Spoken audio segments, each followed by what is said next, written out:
Welcome to the 21st Annual Wing Day. I am Catherine Crooks, the Wing Day co-chair and chair of the Franklin County Democratic Party.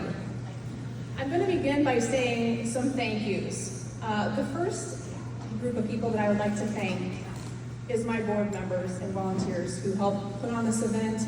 We are a 100% volunteer-run organization. It takes a lot to put this on, and I want them to, if they're not up here, some of them are still out there, but if you could put your hand up or stand if you are one of the thinking board members.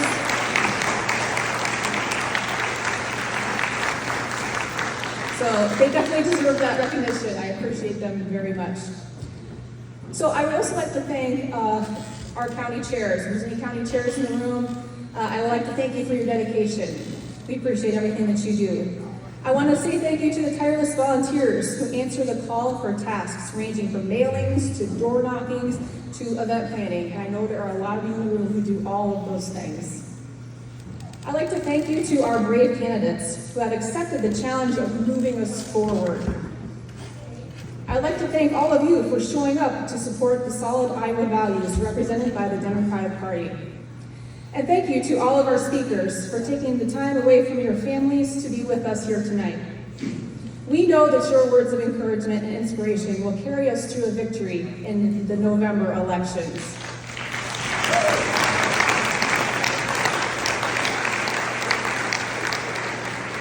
Doesn't it feel good to be in a whole room full of like-minded people? Yeah. So, one bit of housekeeping before we begin the program. If you would like to carry on a conversation, please step back into the lounge and not over into the hallway, so we want to make sure everyone can hear from our speakers. So, thank you. So, first up, let's get started. I'm going to introduce Jim Reagan. Jim is a proud Vietnam-era Air Force veteran and has long served as support to democratic endeavors in north central Iowa. He will lead us in the Pledge of Allegiance. If you would please stand.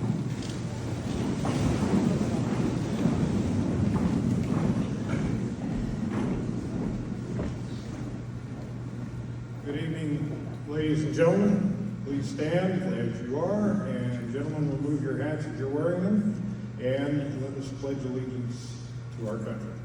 I pledge allegiance to the flag of the United States of America and to the republic for which it stands, one nation, under God, indivisible, with liberty and justice for all. Thank you. Please remain standing and join Jackson Everest, a talented all-state vocalist from Mason City, as he leads us in the singing of the national anthem.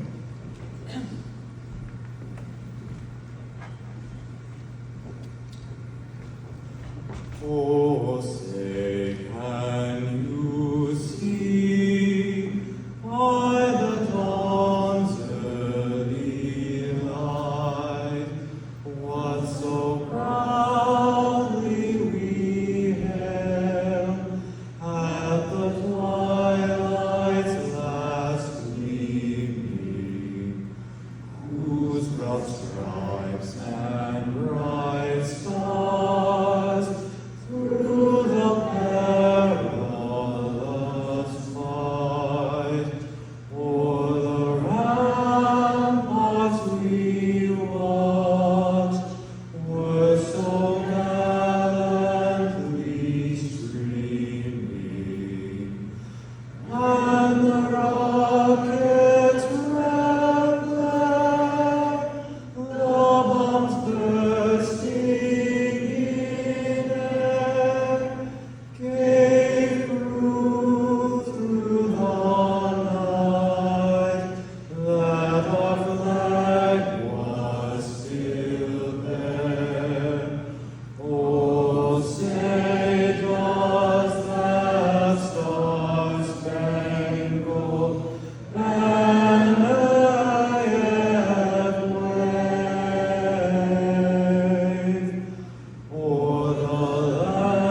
Next up, I'm introducing Gregory Christensen.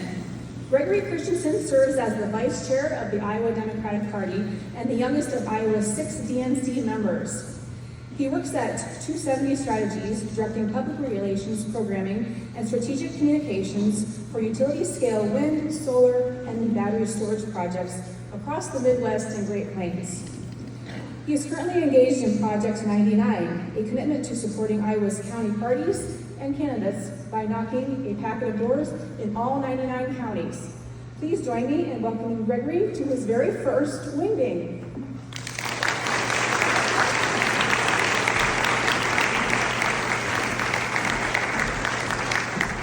Good evening, Iowa Democrats. We can do better, we can do louder, right?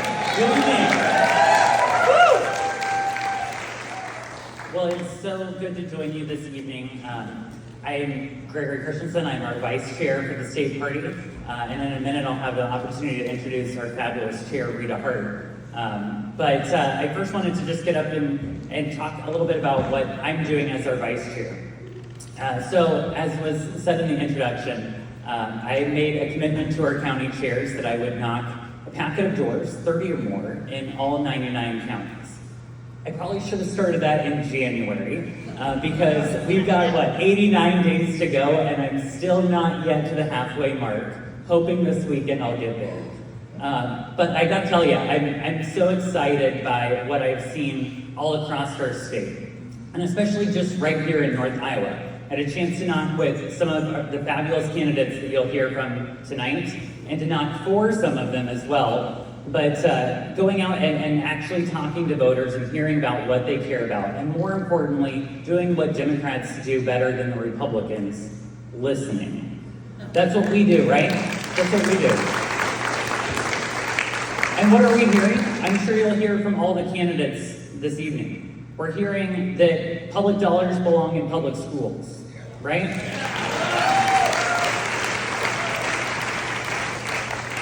We're hearing that reproductive freedom is not something that even really should be on the ballot. It should have been settled law years ago.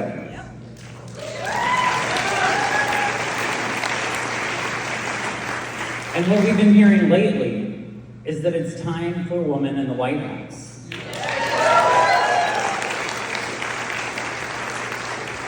I gotta tell you, I knocked a lot of doors over the years, and I've knocked a lot just this year before President Biden, who has done so much for our country, especially for young folks, making sure that college wasn't a burden that they would have to hang over their shoulders for the rest of their lives. President Biden did so much for us, but what he really did was leave that mark in the history books by saying, I'm gonna pass the torch to the next generation. And those doors I knocked before, people were, hey, Joe Biden, he brought $4.5 billion to the state for the American Rescue Plan, $5 billion for infrastructure, but now they're excited. Voters are so excited about Kamala Harris. And I know all of you are gonna do everything that you can in the 89 days that we have left. You're gonna knock doors, you're gonna make phone calls, and we are going to not just elect Democrats here in the state of Iowa, but we are going to make history by electing Kamala Harris and Governor Walz to be our next president and vice president.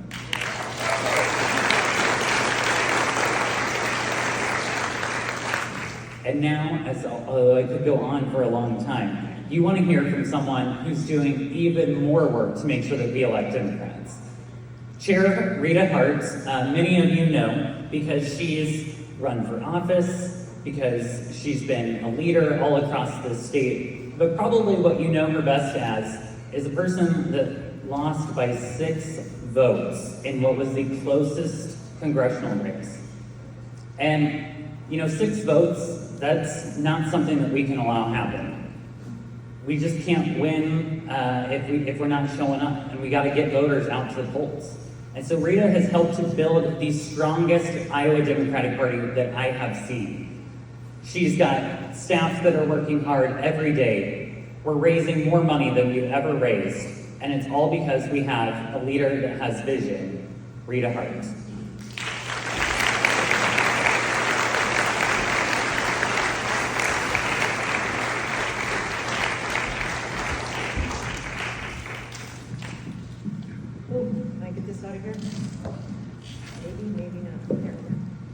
Hey everyone.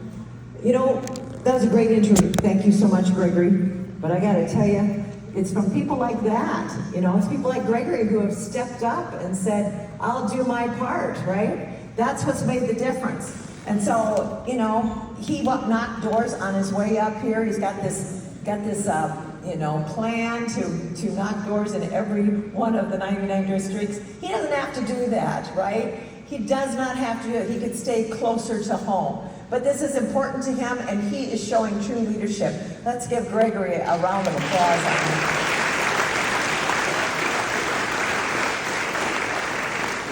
Really happy to be here tonight. The glare is pretty good, so I can't see everyone, but I see enough to see that, hello, to see that you got a great crowd here, right? It's a great crowd. Give yourselves a round on that. I'm excited to see, you know, it's really great to come to a beautiful place in a historic place like the Surf Ballroom. It's just a pleasure to be here. I'm really excited about the future of what's going to happen here as you build the next thing, right? That's what we're excited about in this election, right? This is no longer an election about the past and that orange guy who keeps trying to drag us back into that past, but an election about the future, and that is something we should be very excited about.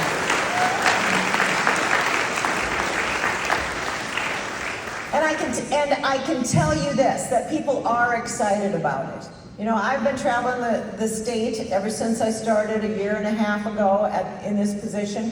And I've said all along that people are not, you know, crazy excited about this. What they are is determined. They know how important this election is. They know what's on the ballot. They know that public education is on the ballot, that women's reproductive freedoms are on the ballot, that our very way of life and democracy are on the ballot. But they have not been overly excited. They have just been determined and willing to step up and get some things done, which is why we can say today that we are on much better ground as IDP than we were a year and a half ago. You know, when we started back in February a year ago, we were underwater financially. We had 2.5 staffers. We had a lot of work to do. And today I can tell you that we are on strong financial footing. We have 11 full-time staffers, and we have all kinds of volunteers who are going to work all across the state. That's exciting.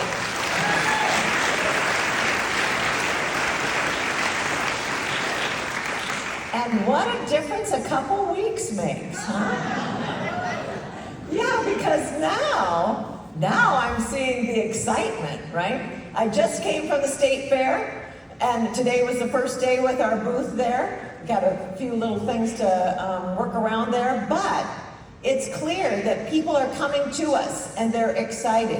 I actually saw one lady come running up and jumping up and down. She was so excited, right? You know, not everybody shows that excitement, but that is such a good sign.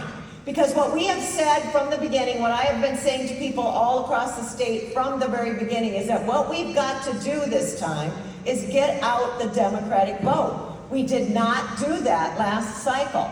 And every cycle we have lost more and more Democrats, not to Republicans, not to being independents, but to just not get to the polls. That's what's got to change. And you know what gets them to the polls? Is enthusiasm. And then a rush of volunteers to make sure that we're reaching out to everyone to tell them how important their vote is. That's what we've got to do. And you know what? Here is a time now. I see that you have an extensive list of speakers tonight. It's because we've got great candidates running for office, right? Some of them have had an idea that they've got more of a chance than others. But now, because we have this enthusiasm at the top, who knows what we can accomplish? We've got to make sure that we are doing everything we can to get every single one of these candidates across the finish line. We can do it. I'm telling you, I can't think of anything more important than getting more Democrats elected to improve the lives of Iowans. Let's go get this done together.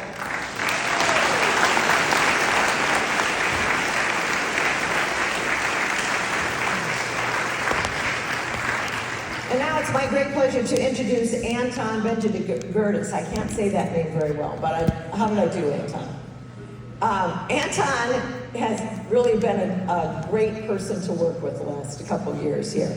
He serves as the president of the College and Young Democrats of Iowa, which is a very important role. He's a member of the State Central Committee, which is an extremely important role. And he's a member of the State Rules Committee and will be attending the Democratic National Convention as an alternate delegate. You made it, didn't you? Yes. So Anton is a terrific example. He's a terrific example of an involved and engaged young Democrat. God only knows how much we need more and more good, strong, young Democrats. Thank you, Anton. Thank you, everyone else. Thank you, Rita. I should note that I am no longer the president of College and Young Democrats of Iowa, and I do not have the seat on the State Central Committee anymore. But I am really excited about the new crop of leadership that has come in. Until a few months ago, for 2 years, I was the president of College and Young Democrats of Iowa. It wasn't even the position I applied for, but I was the only person to apply for any position at a statewide level.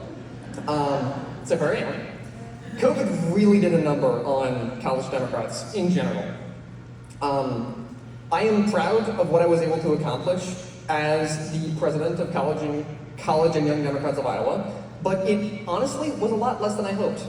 There were a few reasons for this, and there are some things that I think might help with that. On the first point, have a playbook. It doesn't need to be a literal playbook.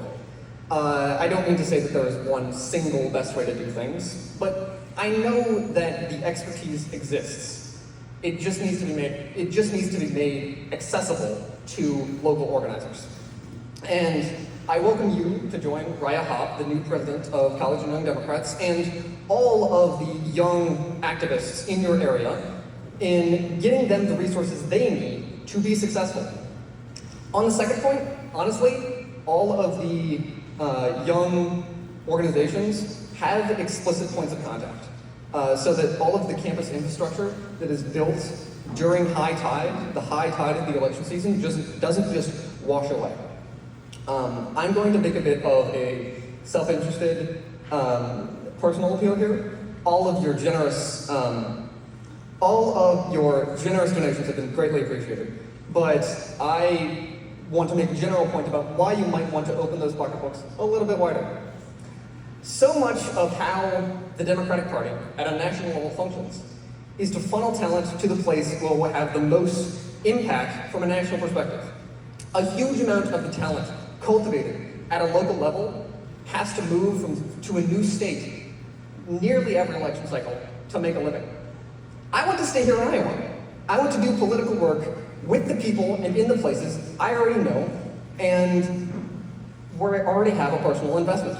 So if you want young people to be able to stay in Iowa with who they already know, where they already know the issues, and where they are already part of the social infrastructure, spend money on people like me.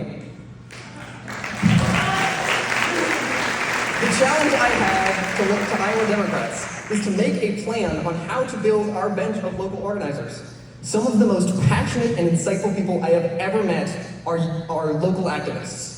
We should be able to get paid for it. And on the last point, on the need for excitement. Oh boy, the last 2 weeks have been exciting. I am excited in a way that I have never been about politics. I plan to knock more doors in the next 87 days than I have in my entire life. It's so deeply refreshing to see Democrats finally go on the attack. We're finally forcing the Republicans to talk on our terms. The GOP is scared. They feel the wall is closing in on them. Let's fight for Iowa. Let's fight for our home. And, like Vice President Harris, the next president of the United States, says, when we fight, we win! Come on, we can do better than that. When we fight, we win! Thank you.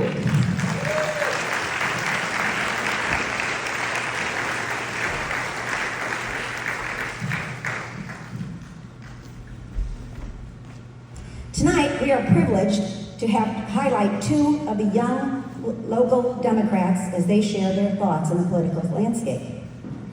Maya McWilliams is no stranger to the Wingding stage. Maya spoke at the 2022 Wingding, as well as the Mason City's Women's Rally in 2020 and 2021. She's a sophomore at Nyack and she's studying music. Her goal is to work stage and theater technology for Broadway shows or musicals. She is a Mason City native, and she is proud to be a change maker of tomorrow. Following Maya, we will hear from Ben Lawrence. Benjamin Lawrence is a sophomore attending Luther College. He is majoring in history and secondary education with a minor in African studies. He is both a student athlete and a student musician in college and hopes to continue his political advocacy when he returns to college this fall. Please join me in welcoming Maya and Ben.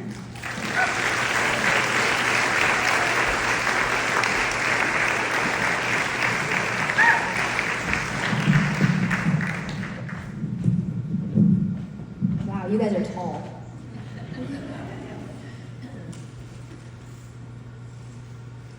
Hello, Wingding. It's an honor to speak with you guys again. The first time I spoke here, I was 16, and now I'm 19, so I'm finally able to vote.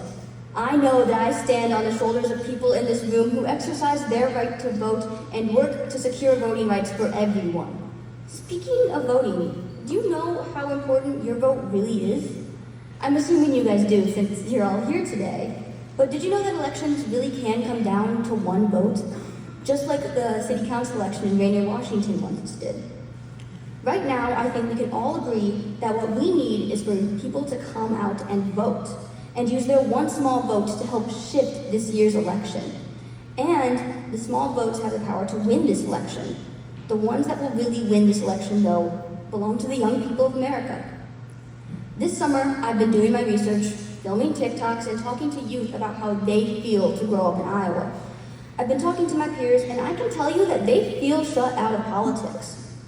Some feel intimidated if they don't know every stance on every issue, and they feel like if they don't know something, then all of their beliefs are just immediately shattered.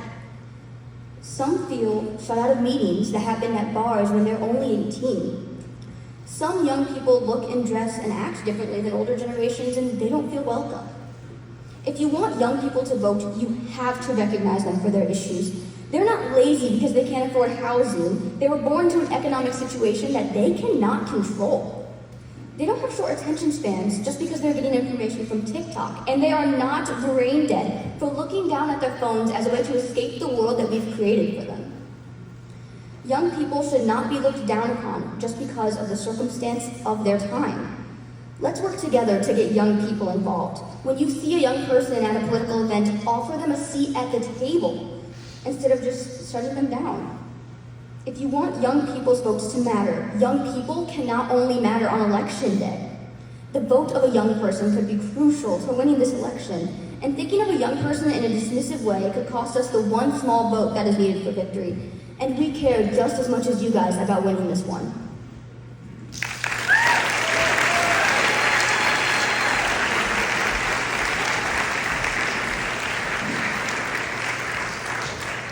Good evening, Wingding. As Carol said, I'm Ben Lawrence. You'll hear from my father, Rich Lawrence, later tonight. And I am a history education major at Luther College. In my short time as a history education major, I've gotten two really unique responses to, "Oh, you're a history and education major." The first one, I try not to let affect me, but it's, why on earth would you want to do that? And that's fair. But the second one really sticks with me. And that is, education is not a great thing to go into in Iowa right now. And that is very understandable.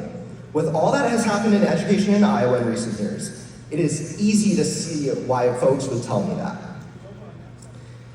And this is why young educators are fleeing the state right now. But the good news is the same road that has gotten us to such a low point in education can be followed back the other way into a better education for everyone in Iowa. when AEAs in public schools are fully funded again. There are no more private school vouchers with public money.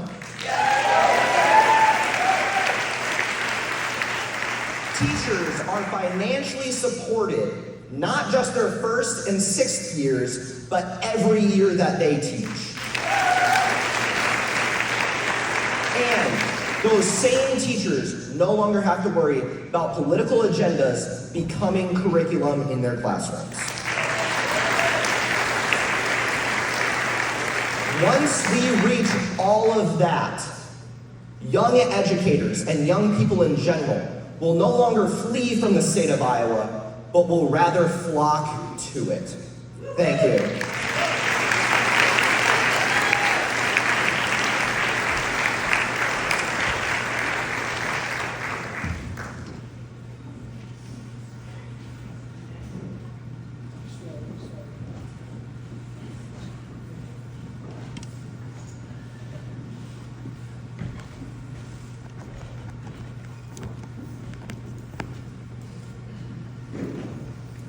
Thank you everyone for bearing with me. Come on up. We're going to ask Sean to come step up. So, Sean Begneski, wow. He represents House District 35 in Des Moines as the chair of the Polk County Democratic Party, which took the Harkin State Fry and turned it into the Polk County State Fry. He helped flip state house seats and more than 24 city council and school board seats, along with reviving the famous steak fry. As a co-founder of the New Iowa Project, he helped recruit 700 volunteers in 70 counties to help increase voter registration and turnout in the state. In his first year, the group provided 44 voter registration stations around the state, contacted 200,000 inactivated voters, and launched a mail program for local candidates in 5 counties. I think he deserves a big hand for that. Thank you. Not only he's one of our younger generation, and that's what we need going forward. You're going to hear a lot more of this fella. I know you will. On behalf of the Wingding, I'm pleased to present with Art and Anna the 2023-24 Beacon Award.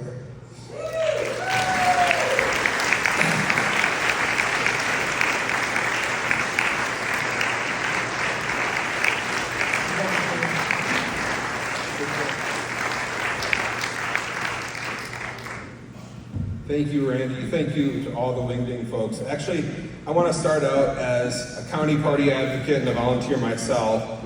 Let's start off by thanking Catherine and Ryan and Randy and Susan and all the volunteers who put this volunteer event together. Thank you so much to all the Wingding organizers. So I was actually supposed to be here last year. If you didn't notice, Randy said I was the 2023-2024 recipient. That wasn't because I'm extra special and I get 2 years. Actually, my son Franklin was born on the day of the Wingding last year. And I thought about coming that night. And after 33 hours of labor, my wife told me that wasn't a great idea, and I agree with her. So I'm glad to finally be here. But in all seriousness, I want to say, Randy, when I talked to him at the hospital, he said I could accept it virtually, I could phone in, and it was really important to be here to thank all of you in person and to thank the crew as well. So I can't tell you how much this award means to me. And I just want to talk a little bit about Iowa, what's happening to our state, and also the path ahead and why I'm hopeful. For those who don't know me, I moved to Iowa when I was in 3rd grade. This last name, Begneski, is a little bit more common in Wisconsin than Iowa. A little bit more common here in northern Iowa as well. But when we moved to Iowa, I fell in love with this state. One of the first things that I got to do was do a book report about Bob Ray. And I was amazed at the story of him finding a place in farms across our state for refugees and opening up the generosity of Iowa. And even though Iowa wasn't my home yet, it was the Iowa that I fell in love with, and it's the home that I have now. And when I think about how I looked at Iowa, and how I look at Iowa and what they're doing to our state now, it's really, really different, and some days it's depressing. So I'm gonna start with the hard stuff, and then we'll talk about the positive. But as a legislator, and this is my first term, second year is done, going into hopefully my second term, Republicans have really done a lot to bottom out our state. 6-week abortion ban. 70% of Iowans are against it, they still did it anyways. 80% of Iowans support our area education agencies, they still defunded it anyways.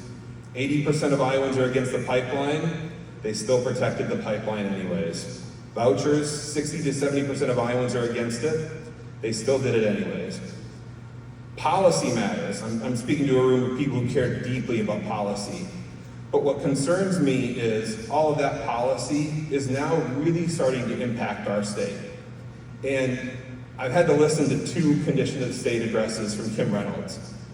It's not pleasant to listen to a condition of the state address from Kim Reynolds. Janet Peterson noticed I do a certain clap, and if you've ever seen this one before, this is the Nancy Pelosi clap.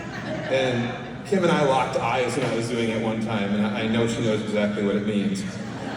But when I've listened to Kim, they always talk about how Iowa stacks up to the rest of the nation and how our rankings look to the rest of the nation. And they say economically it's never been better, socially it's never been better. And when they actually talk about the rankings, all they talk about is Iowa being a good place to retire, which it is, and that we have cheap housing stock, which we do. They don't really talk about anything else. And with Kim, just like Donald Trump, whatever they project is what they're most self-conscious about. So I looked under the hood to see what the rankings in Iowa actually look like, and it confirmed something that I think many people in this room already know. The condition is not good. I'm not going to go through all the rankings. If you want to see them, you can go to SeanForIowa.com. It's about 20 rankings that show where we're really at compared to the other states, but it's pretty depressing. We have gone from 3rd in the nation on education to 24th. We are the 5th slowest for personal income growth, 10th worst state to start a business, 3rd in energy costs, 2nd in cancer rates. Many Republicans aren't hearing this. They don't like it when I talk about this on the State House floor. I said to them, we've had 6 years of this stuff, and we were promised that if we do this radical restructuring of policy, that we would have a new growth in Iowa. And my question, and Sharon's nodding her head, she said the same thing. Where is the growth? Where are all the people? We are the 7th highest for people moving away. We are the 10th worst for the brain drain. When is the growth going to start? So that's where we are. That's what they've done to our state. They've bottomed us out to some bit. But why am I hopeful? And I will start by saying I'm really, really hopeful about the state of Iowa. Just like a lot of things, you have to bottom out before you can start climbing back. And I believe that we're climbing back. And I'm going to tell you why. I am most excited about all the new faces that are coming up in the state of Iowa. I think of the House Democrats, 60% of our members were new, and they were welcomed in by people like Sharon Steckman, and we were able to become champions in the legislature. But more importantly than that, Iowa House Republicans recruited 75 candidates for our 100 seats. Iowa House Democrats have recruited 82 candidates. I've never heard of that happening before. And I want to talk about some of those candidates because once a county chair, always a county chair. So Sean Ellerbrook is here. Sean, do you want to stand up really quick? He's one of our House candidates. I'm going to try not to cuss on the floor of the wingding, but Sean brought 60 people in his parade entry in Pat Grassley's hometown. Pat had about 4 or 5 people from the pictures I could see. Something is happening in that seat. Is Jeremy True here? Jeremy is knocking doors like Sharon Steckman is knocking doors, and that is the highest compliment I can have for anybody. Cindy Passion, is Cindy here? Barn signs with Jan Weiner, which is pretty amazing. I want to say, is Christian Schlerich here? Did I say the last name right? He's back there. So Christian is running against Henry Stone. Henry Stone is one of the deputy leaders of the House Republicans. It's been a good week for Midwestern dudes, and we all get to say weird again. Henry Stone is a really weird dude, and I really can't wait for Christian to unseat him. And Gail Allison's here as well, running also against a weird dude. She's going to cause some change.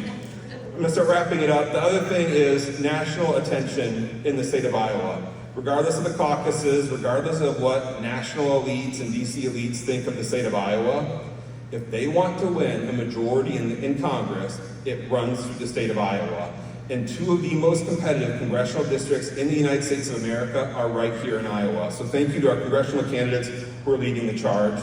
I also want to say Kamala Harris and Tim Walz have done more in the last week than I've seen in years.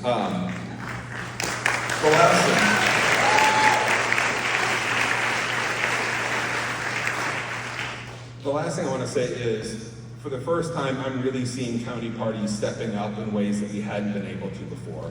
I served as a county chair for 6 years, and there was always a weird balance of what we could do nationally, in the state, and at the county level. And county parties are stepping up, and I know many of you are county party volunteers and activists as well. Stepping up, recruiting candidates for city council, school board, for state house like we've never been before, and coordinating like we've never seen before. The Wing Ding was the first group to really start organizing cross-county lines, and it's showing off tonight, and it's shown off for years as well. And with Rita as our state chair, she's a county chair herself, and it shows in everything she does. The last thing I'm going to do to wrap up is just talk about the other reason I'm hopeful, and to really put my money where my mouth is. A lot of you I've gotten to know, some of you don't know me, don't know my story, but I was recruited for my race by Marty Anderson. And Marty had been a longtime House member. She'd been my mentor for a decade. And when she finally told me that she wanted me to run and that she was stepping down and she would endorse me, it was like the Willy Wonka golden ticket movement.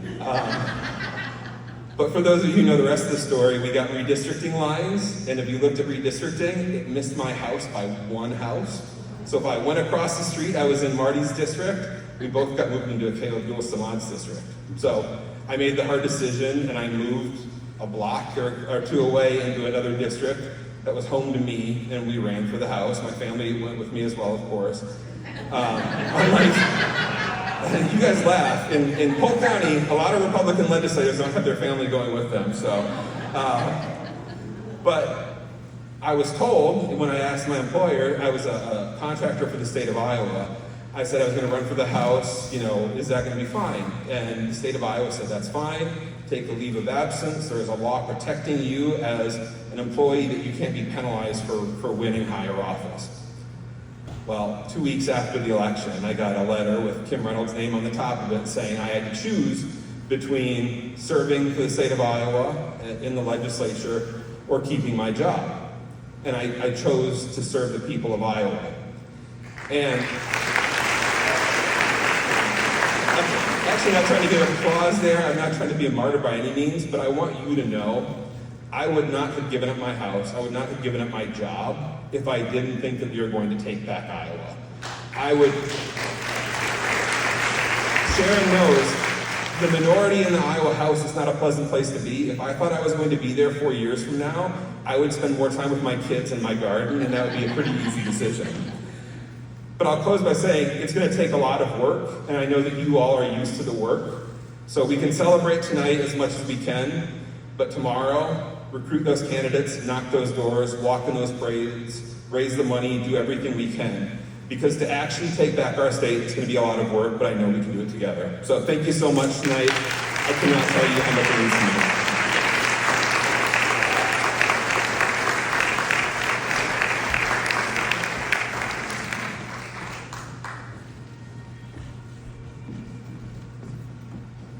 Hello again.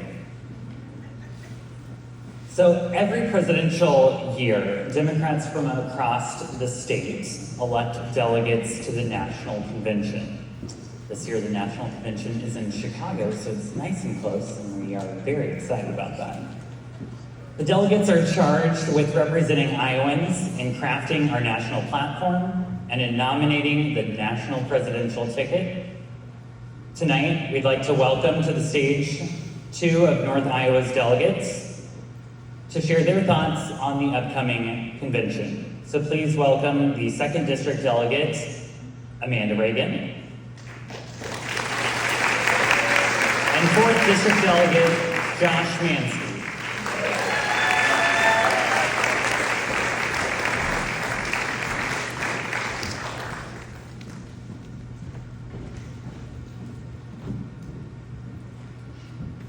Good evening, my fellow Democrats. My name is Joshua Mansky. I am from Algona in Kossuth County. I want to thank the Wing Ding Committee for giving me an opportunity to speak on this prestigious stage. I'm a former All-American and professional golfer. Currently, I sell farmland, and do PR for my family's drainage business. I also have the honor and privilege of representing you as an Iowa delegate to the Democratic National Convention in Chicago.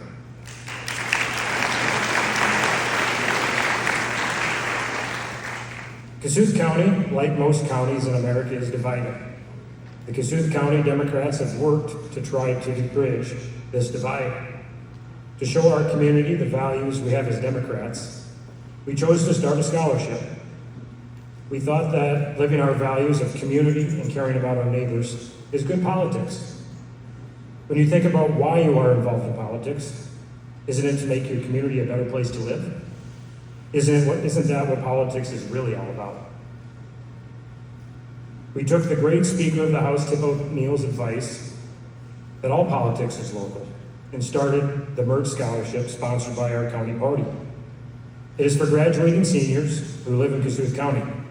The students can be of any political affiliation. We named the scholarship after a wonderful public servant, Dolores Mertz, who many of you knew before she passed away a couple of years ago. Dolores was the epitome of what a public servant should be and a champion of education. She served in the Iowa House for 14 years, providing legislative leadership in agriculture, natural resources, and much more. We are so proud to name the scholarship in her honor.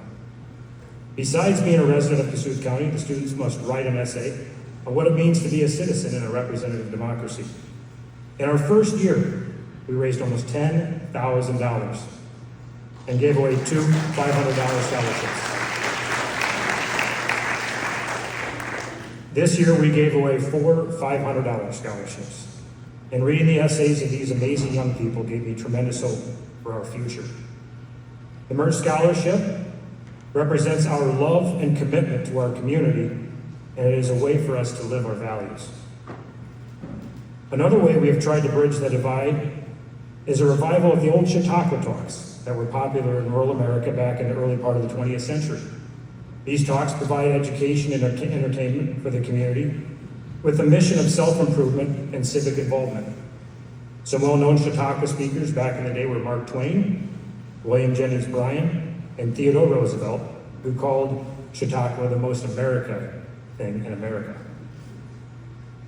So often, especially in our rural communities, we find ourselves becoming isolated, and that lack of connectivity erodes our community and causes more division.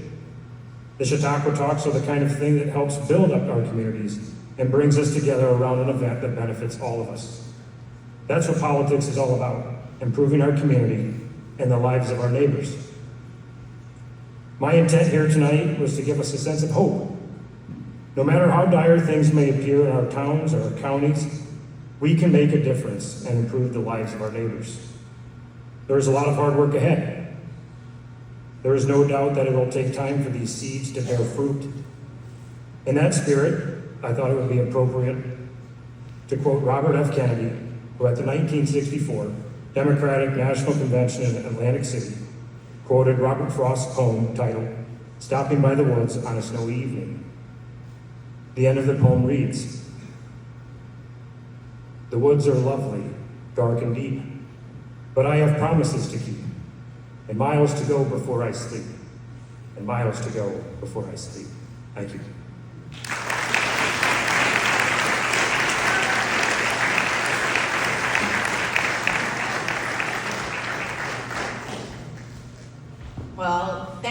all for coming to the Wingding this year. It is really great to see all of you, so many friendly faces, and it's really great to have us all in the same room.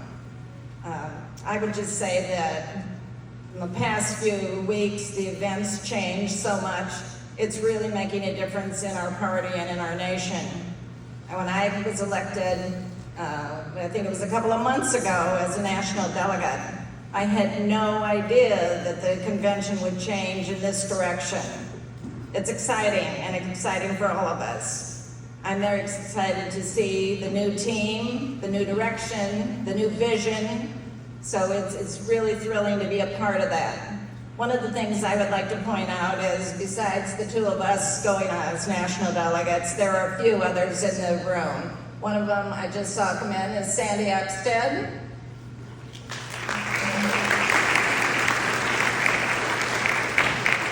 And the woman that dashed away from her, Rita Hart. And Senator Janice Weiner, I believe, is out there somewhere. So we also have Anton, who you heard speak earlier as an alternate. I don't know if he's still here yet, but we plan on having, a great celebration because we have a great ticket.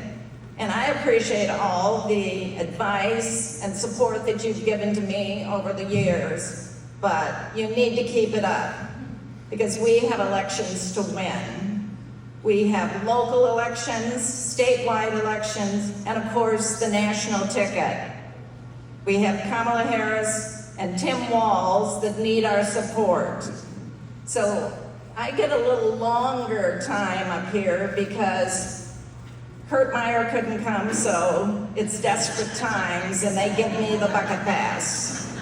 So, in your efforts to make me look good, I hope you can dig into your pockets. We have some great candidates this year, a whole list of them, and you'll hear some of them tonight. And we have the right mission and the right vision to go forward. This is important, so the wonderful people that are going to pass buckets through will definitely make a difference in our campaigns. We talked a lot about county chairs and about the difference local parties make. I see that every day, and especially what has happened now when we start opening headquarters and making sure that we have the ground support for all of these candidates. And some of these candidates don't have the Jim Reagans that are behind their backs, so they need all of us to help with that.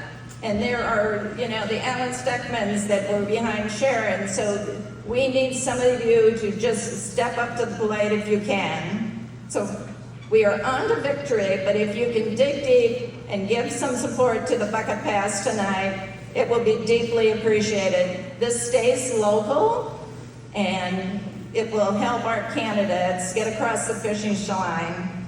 We have a great ticket at the top, but we need to support those folks locally as well. So thank you all for being here.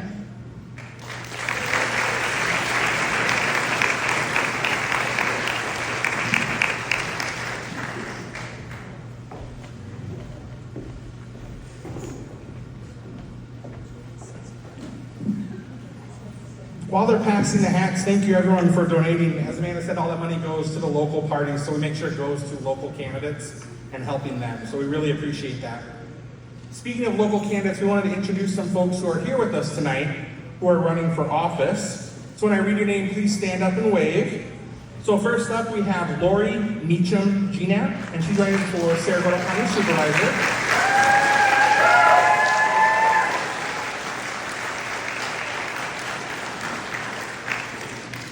Tim LaPointe is also here with us, running for Sarasota County Supervisor.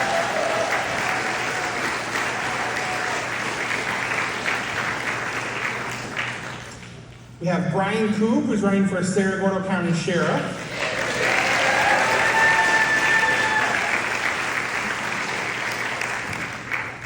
And then Sean mentioned, but we want to give another shout out to Sean Ellerbrook, who's running for District 57 and taking on Grassley. So thanks for joining us tonight, folks.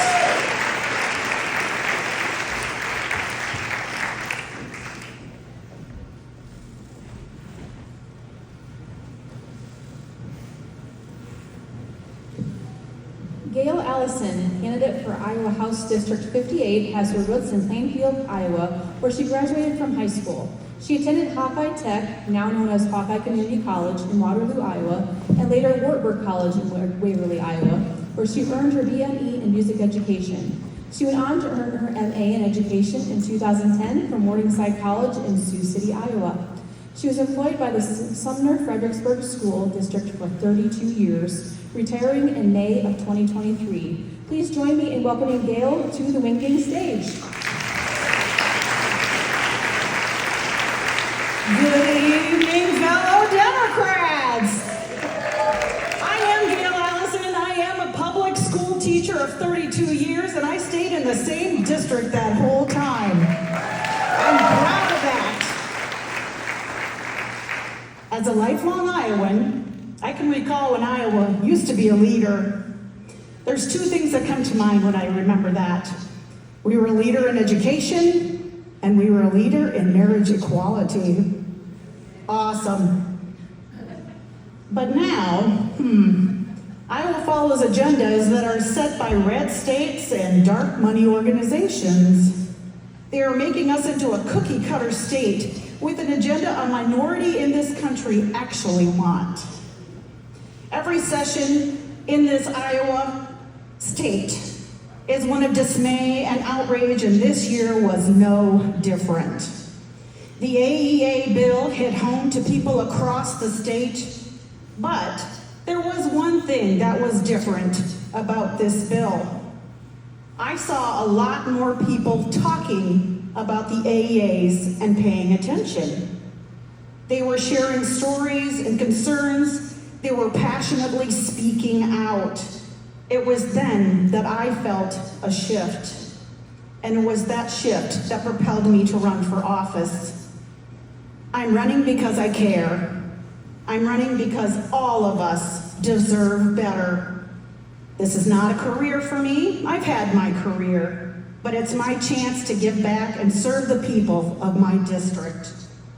First and foremost,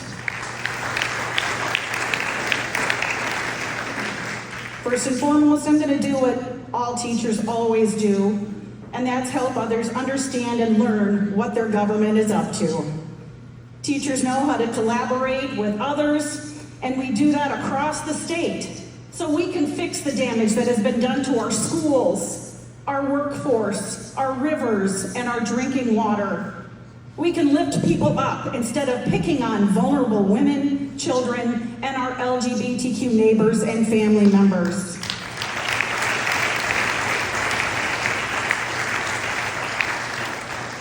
Although we have had a setback here in Iowa with this 6-week abortion ban, that does not mean it's a done deal. We can still right this wrong, but it will take time. Time to take the House, time to take the Senate, and in 2 years, time to take that governorship back.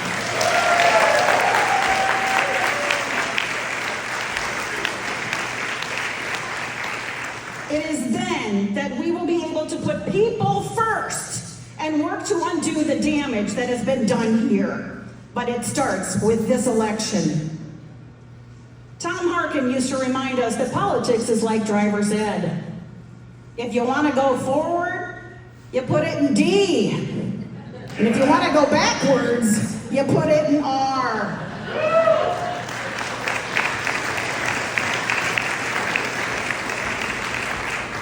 It's time, my friends, for the Democrats to put Iowa in drive. We're not going back. Thank you.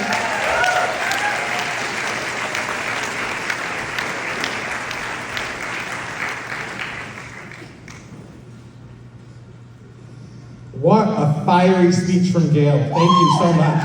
That's the energy we need, right?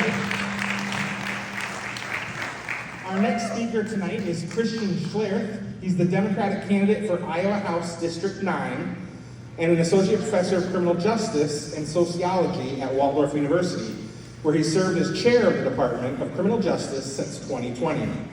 In his spare time, Christian researches various topics, mostly related to inequality, higher education, labor, and right-wing extremism. When he's not helping students or teaching, he can often be found at the Forest City YMCA training for powerlifting competitions. Christian also tries to work part-time at the Humane Society of Northern Iowa, so let's welcome Christian to the Wingding stage.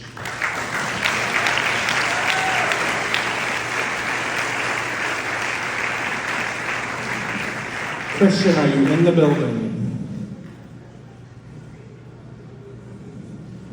Okay, I don't see Christian, so if he's here, we'll get him up on stage later. But since we don't see Christian, we're going to welcome to the stage, next up, Sharon Steckman. We all know Sharon, of course.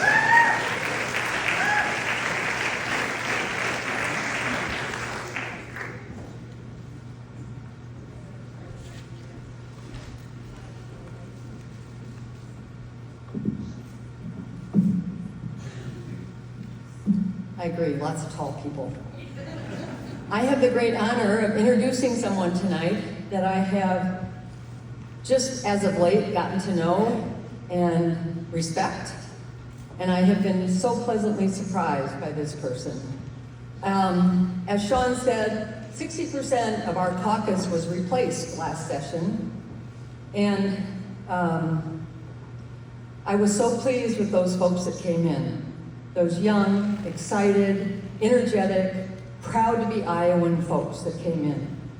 And I thought, you know, it's about time North Iowa had a young person, and I stepped down and let someone take my spot that I know will do a wonderful job. An example of that would be, he came late tonight because he was at this back to school block party in Mason City, which draws hundreds of people. But he went there and got accosted, would that be a good word? No, probably not. His students and parents came up and he couldn't get away, so he ended up coming in a little bit late. But I have learned so much about Jeremy, and I'm so excited that he is running for my seat. I really wanted someone that had a passion for education, which Jeremy has. He teaches English as a second language at the high school, speaks several languages. He taught in Japan, he studied in Germany. He's born and raised in Mason City, Iowa, so he's a North Iowan, more so than I am. So I'm really excited that Jeremy will be running for my spot, and I am proud to introduce Jeremy Troop. Please give him a hand.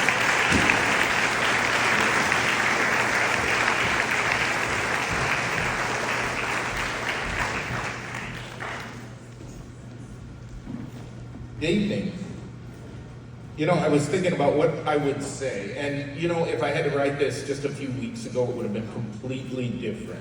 Because I think this kind of came to me that this has suddenly become the year of the public servant.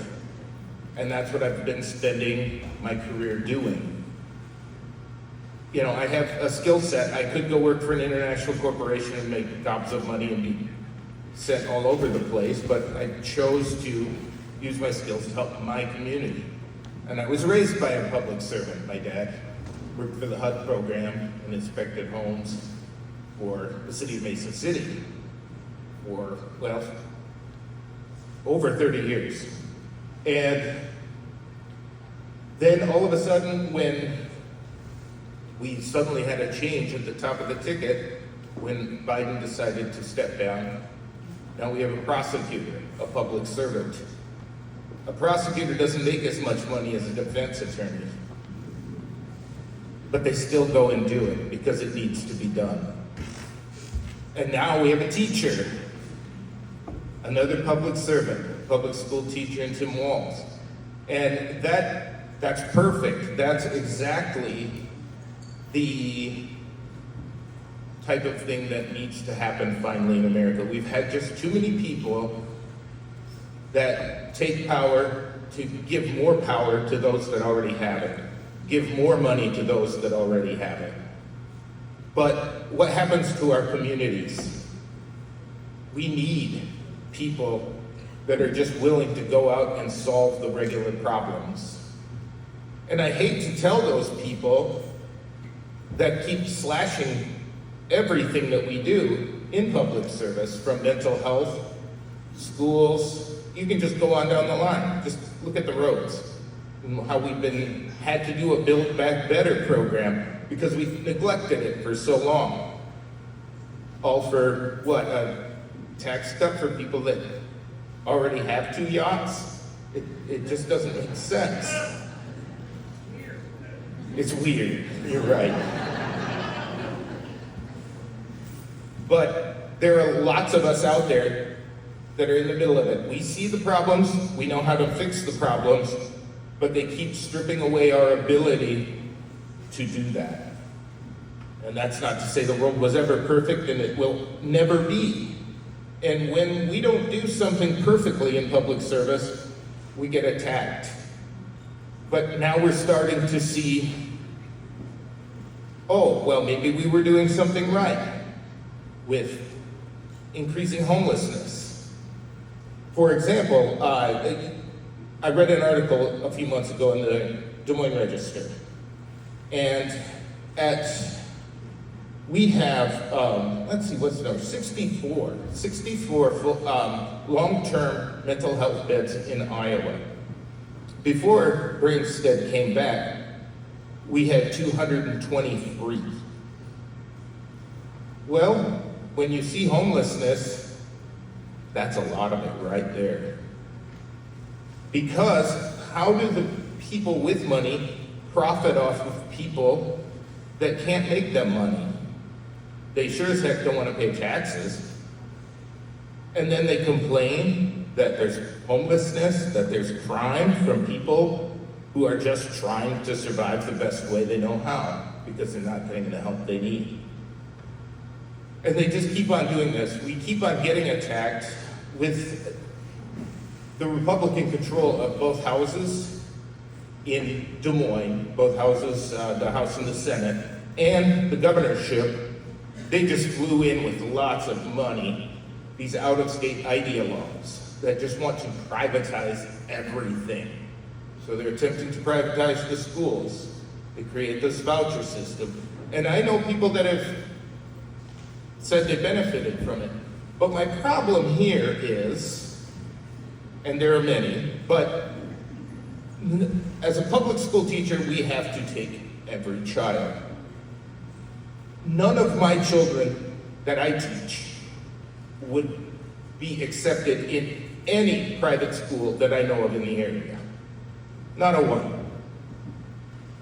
They would not want to serve them. So why should my taxes pay for a school that can discriminate against the kids that I've dedicated my life to serving?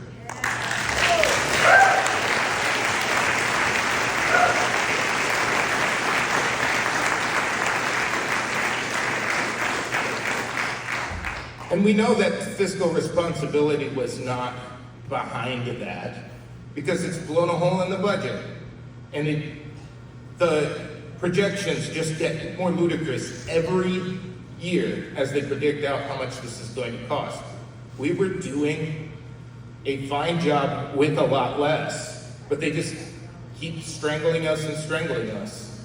When I started in the schools, and for the first many years I was there, Iowa schools were ranked either 1, 2, or 3, along with Minnesota and Wisconsin. Wisconsin fell under Scott Walker, which was a training ground for what they're doing here.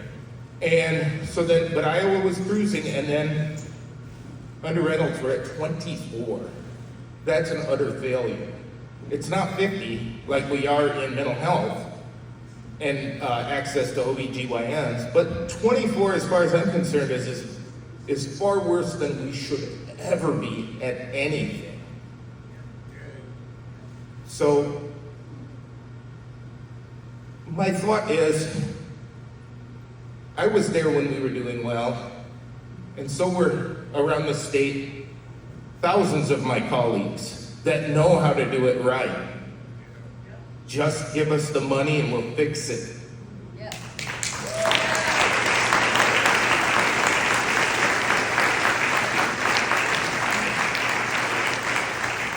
So on that note, I remember several months ago, I was sitting at my desk. I eat lunch at my desk because I can't get rid of students. They're just there all the time. And my phone buzzed. I turned it on for lunch, and my phone buzzed, and an article popped up. Representative Steckman announces retirement, and you could almost hear a collective groan among the teachers in our hallway, because after attack after attack after attack, every single law came just attacked either the schools directly, went after our teachers union, went after anything. We knew Sharon was on our side. And we're like, who's going to make up for that? This is one of the worst pieces of news we got. And then about 2 weeks later, her husband Alan sends me a message. Call Sharon. She wants to talk about something. I'm like, well, I made that call. And it took quite a bit of convincing from her. But they talked, her and several others, many of them in this room talked me into it as well. So I'd known Sharon I'm a musician as well. I play in several bands, and Sharon was frequently came to see us play. And I would talk to her during our breaks, because my brother and I look pretty similar, so she'd go, which one of you is the teacher? And I'd be like, me. And then we'd go on and on about what horrible thing, and I would hear her take on why are they doing this, which was pretty much what I thought, just giving more money to the rich and trying to break the backs of people, public servants who don't make much money for all we do, but for some reason we're not profitable to the wealthy, so they attack us. And so we were on the same page on these things. And so then I guess that must have resonated enough where when I guess my name came up, she thought it might have been a good enough idea to talk me into it. So I'm going to introduce her. She's going to be our next speaker. And it took me, after talking with her about 2 more weeks, she gave me a lot of phone numbers of people to talk to see how we could make this happen as a working teacher and run for a spot on the Iowa House. And I think enough people were positive enough about it. She introduced me to several people at the Capitol, and I thought, I think I can work with these people. And I saw the opposition, I said, I think I can work against these people. And so here we are. So I'd like to introduce our retiring House District 59, Representative Sharon Steckman.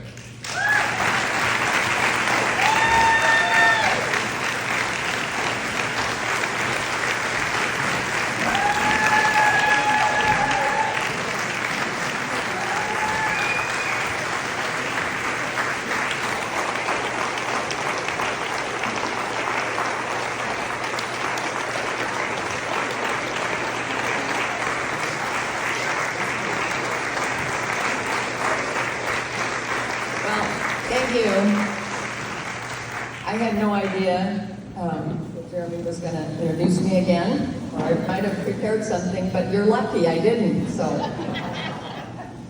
I don't want to start crying because it has been an honor to represent all of you. 16 years, I never thought I would be there that long, but the fight was there, and I wanted to be a voice for public education and for what's right in our state. I hope I did that. I tried. I just felt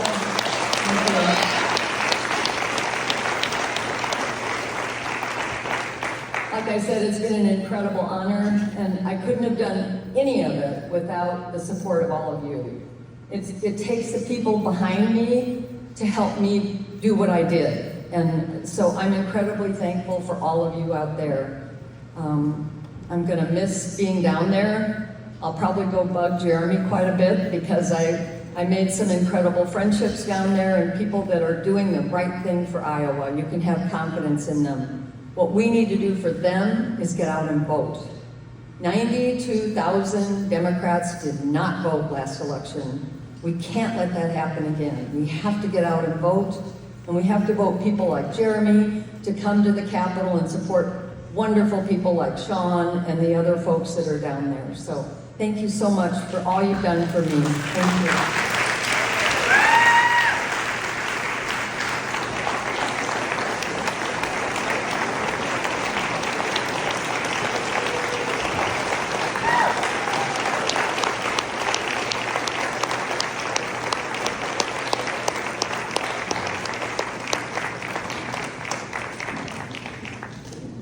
I think all of us know how truly lucky we were to have Sharon represent us, and Amanda too, who's coming back on stage now.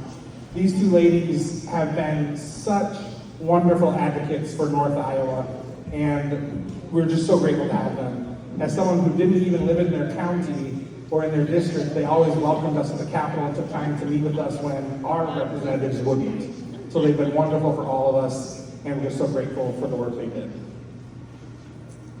Well, I get the honor of following that act, and I just want to say how much I enjoyed serving with Representative Steckman. It was certainly a pleasure.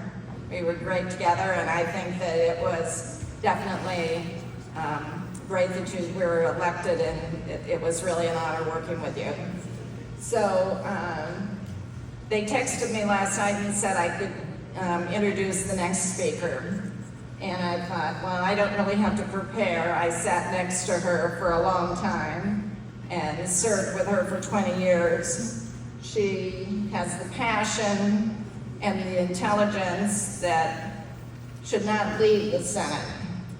She has done so much for the state of Iowa and worked so hard. She was definitely involved in the little details when you talk about mental health and health care and education, and made a difference in so many people's lives. But she also was one of the champions for working people on the Ways and Means Committee. I would say it was a real pleasure to sit next to this woman because we thought so much alike. But I would also say one of the greatest accomplishments is how she brought people with disability into the Senate chamber. And what I mean by that is Pam had a daughter named Sarah, who we all knew, and not just because we met Sarah, but Pam was there to talk about the issues that made a difference to Sarah and a mother of Sarah and families of Sarah, and made people understand who Sarah was. It touched everybody's hearts, and it made a difference working across the aisle. She was instrumental in working with us when we added 150,000 Iowans after the Affordable Care Act. We couldn't have done it without Pam. And so I give you Pam Yoakum, who's also retiring from the Iowa Senate this year, and it'll be a tremendous loss. So welcome her, please.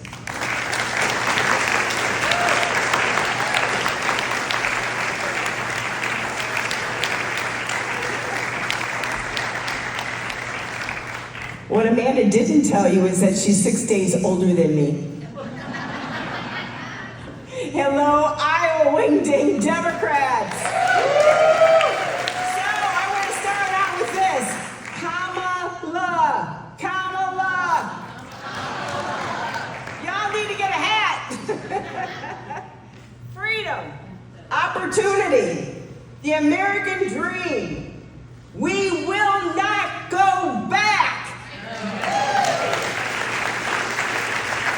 We are the party of, by, and for the people. We choose moving forward, not backward. We choose hope over hate, unity over division, freedom over fascism, liberty and justice for all. All I can say is in the last 2.5 weeks, it can only be described as unprecedented. Believe it or not, it was only 18 days ago, July 21st, when President Joe Biden passed the torch of leadership to Vice President Kamala Harris. And he did so because, in his own words, he said, "Nothing can come in the way of saving our democracy, and that includes personal ambitions. I revere this office, but I love my country more." His endorsement, yes. His endorsement of Vice President Harris left actually no doubt of his respect for her and his belief in her abilities to lead our nation. And so do we. She is our joyful freedom warrior. You know, Kamala's candidacy brought just this explosion of enthusiasm and energy far beyond my own expectations. And as a former prosecutor, Kamala Harris knows Donald Trump's type. Can you get it down? That's great. Thank you. We've all been struggling. We're trying to get this microphone down. We're short. You know, so you know what she didn't fall out of a coconut tree, and neither did we.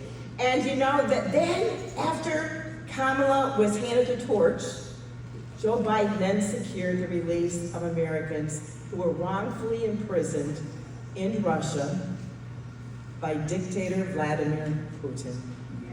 And it was on that tarmac where we watched it all. And then on Tuesday, Vice President Harris announces her running mate, Minnesota Governor Tim Walz. Also known to many of us as Coach Tim, who has brought Midwest no-nonsense, tell it like it is to the ticket. Could we have a better ticket?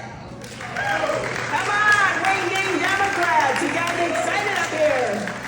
So, all I can tell you is I know right now, Kamala, Tim, Iowa Democrats are fired up, we're ready to go, and we are going to make history by electing the first woman president of the United States of America.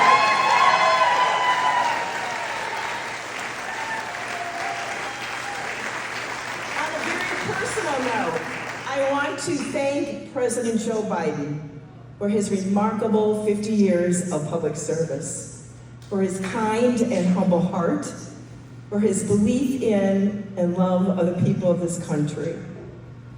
Joe Biden stepped up at a critical time in our history when the soul of America was at stake. And I believe Joe Biden will go down in history as a statesman. Thank you, Joe Biden.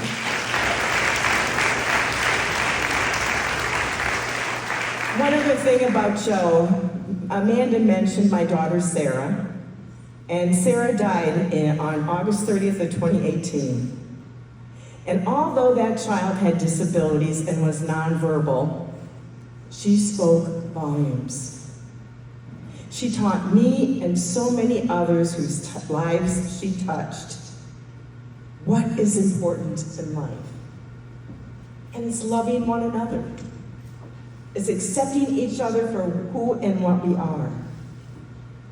And I will be forever grateful that Sarah Yoakum was in my life. Joe Biden, when Sarah passed, Joe Biden, typical Joe, called, and then he sent the most beautiful letter.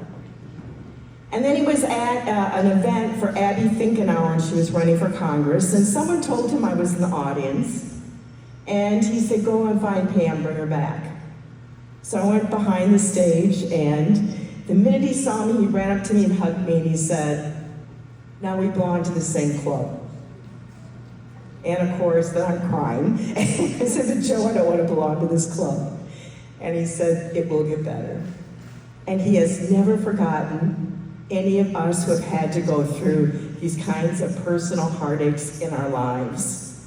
He is a unique human being, and I will be forever grateful that Joe Biden was the 46th President of the United States.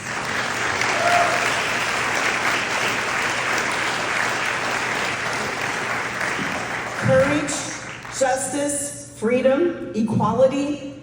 These are the values that built our country and still beat in our hearts. And it is our duty to keep that torch of freedom lit for generations to come. That is our duty and the duty of every generation. And we will keep that torch of leadership lit by electing Kamala Harris and Tim Walz as our next president and vice president. We will keep that torch of freedom lit by electing Sarah Corkery and Ryan Melton and Christina Bohannon and Anand Bakam to Congress. And we will keep that torch of freedom lit when we elect more Democrats to the Iowa Senate, the Iowa House, and the courthouses across our state. Let's make sure that Rich Lawrence becomes your next state senator. Let's make sure Cindy Passion, Brian Browning, and the list goes on, become our next senators. They will make a difference in the Iowa legislature. Our Senate candidates have already knocked on the doors of 47,000 persuadable voters. That has resulted in 10,000 conversations. And here's some really good news. Here's the breakdown of how those persuadable voters are breaking now. 41% are now saying, these are persuadables. 41% are saying they're Democrats. 4% are saying they're Republican. 55% are still undecided, and our job is to make sure that every one of those persuadable voters votes Democrat in 2024.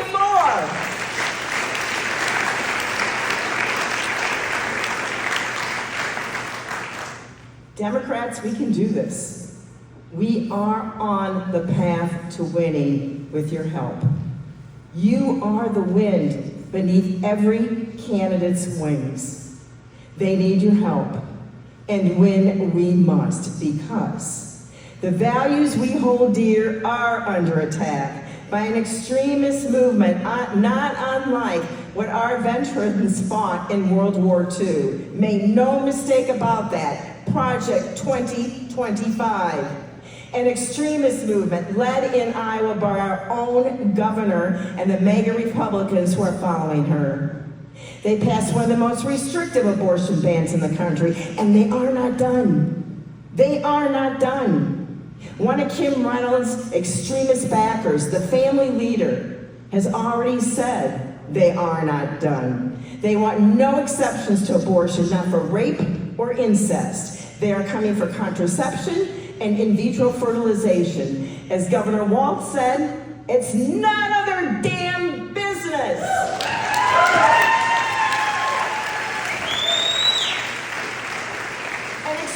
Movement in Iowa that banned books, that is privatizing our public education system, that gutted collective bargaining rights for 180,000 public employees, punches down on kids with disabilities and who are LGBTQ, a movement that is failing to keep our kids safe from gun violence and continues to deny that the climate is changing. Then they let Big Ag continue to pollute our rivers and our lakes, and they take private property for private profit. Enough already.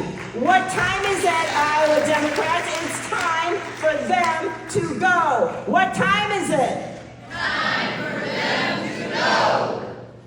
We will not go back. We are the party of FDR, Harry Truman, JFK, LBJ, Jimmy Carter, Bill Clinton, Barack Obama, Joe Biden, and Kamala Harris. We are the party of worker rights, public education, Medicare, Medicaid, Social Security, the GI Bill, the Civil Rights Act, women's rights, the Americans with Disabilities Act, the Affordable Care Act, student debt relief, the American Rescue Plan, the Bipartisan Infrastructure Act, the Inflation Reduction Act, Historic Climate Action, and the list goes on, and the appointment of the first black woman to the United States Supreme Court, Justice Ketanji Brown Jackson.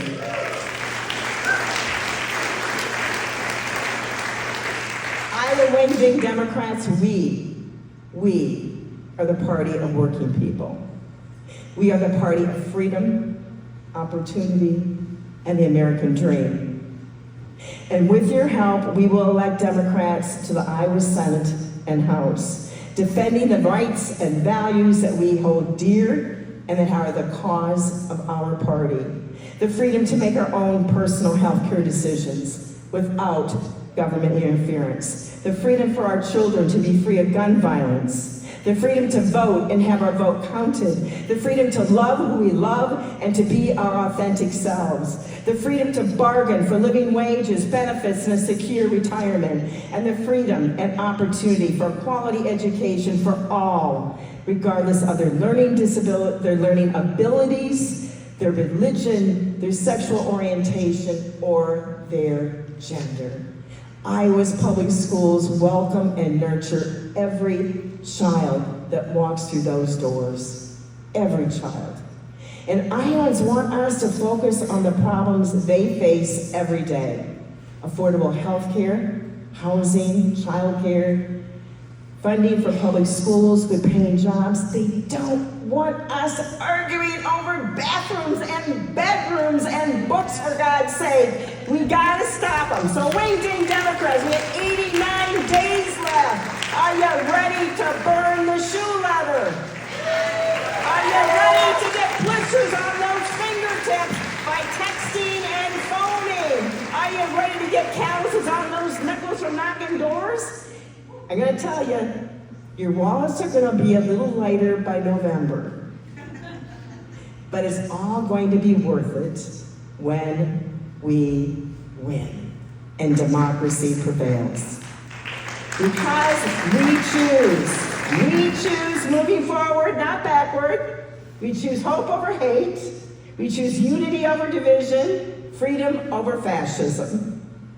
As President Harry Truman said, I never did give them hell, I just told the truth. And they thought it was hell. Let's go raise some hell. Let's make some good trouble. Let's make history November 5th. Together we're gonna win. Thank you, God bless you all.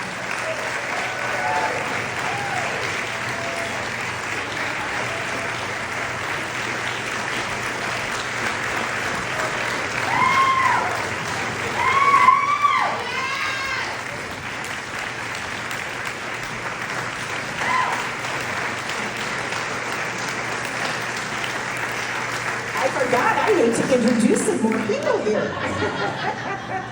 And I am quickly looking through here, quickly. Okay, I have the honor of introducing two of our Senate candidates who are here tonight, and that is Cindy Passion and Rich Lawrence. Iowa Senate candidates throughout the state are embracing Vice President Harris, her theme of looking to the future. Nowhere is that more true than right here in north central Iowa. The future of the state is at stake, and Cindy Passion and Rich Lawrence have answered the call to lead us into that future. A future based on common sense and respect for the rights of all Iowans. Please join me in welcoming Cindy Passion, candidate for Senate District 28, followed by Rich Lawrence, candidate for Senate District 30. Please, a warm welcome, Iowa Wing-Ding Democrats, for Cindy and Rich.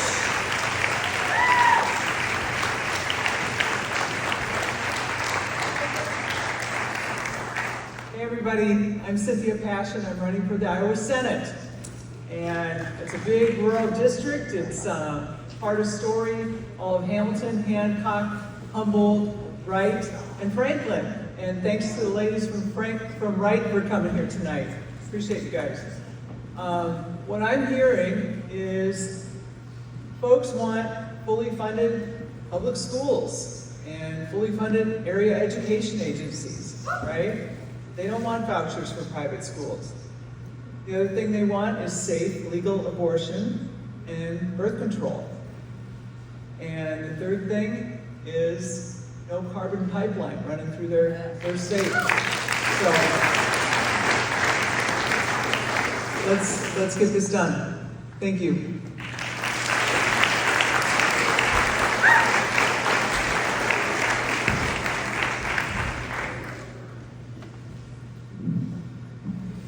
Good evening, everyone.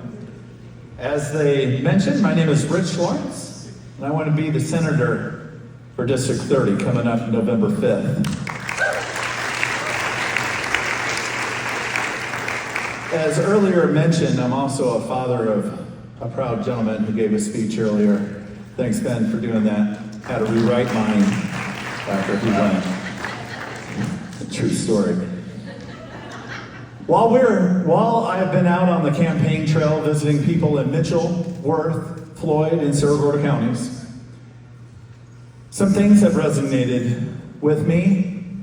Besides what we've talked about, besides all the issues that have been brought up, and I want to touch on some of these other things. And when I say I have found some particular characteristics that separate us from them, when I say that, I don't necessarily mean my opponent, because I don't have one until August 19th, if you all have been paying attention to the news. However, here are some characteristics that I believe that we all have and that will help us win in November. The first of these characteristics is we are good characters. We have integrity, transparency, and accountability. When talking about these characteristics, we think of words like kindness, honesty, patience, loyalty, fairness, tolerance. When we think of people with bad character, or we think of people who are greedy, dishonest, full of selfishness, pettiness, meanness, and disloyalty. Ladies and gentlemen, we are the party of good character. Remember that throughout these next 89 days, and we will win this election.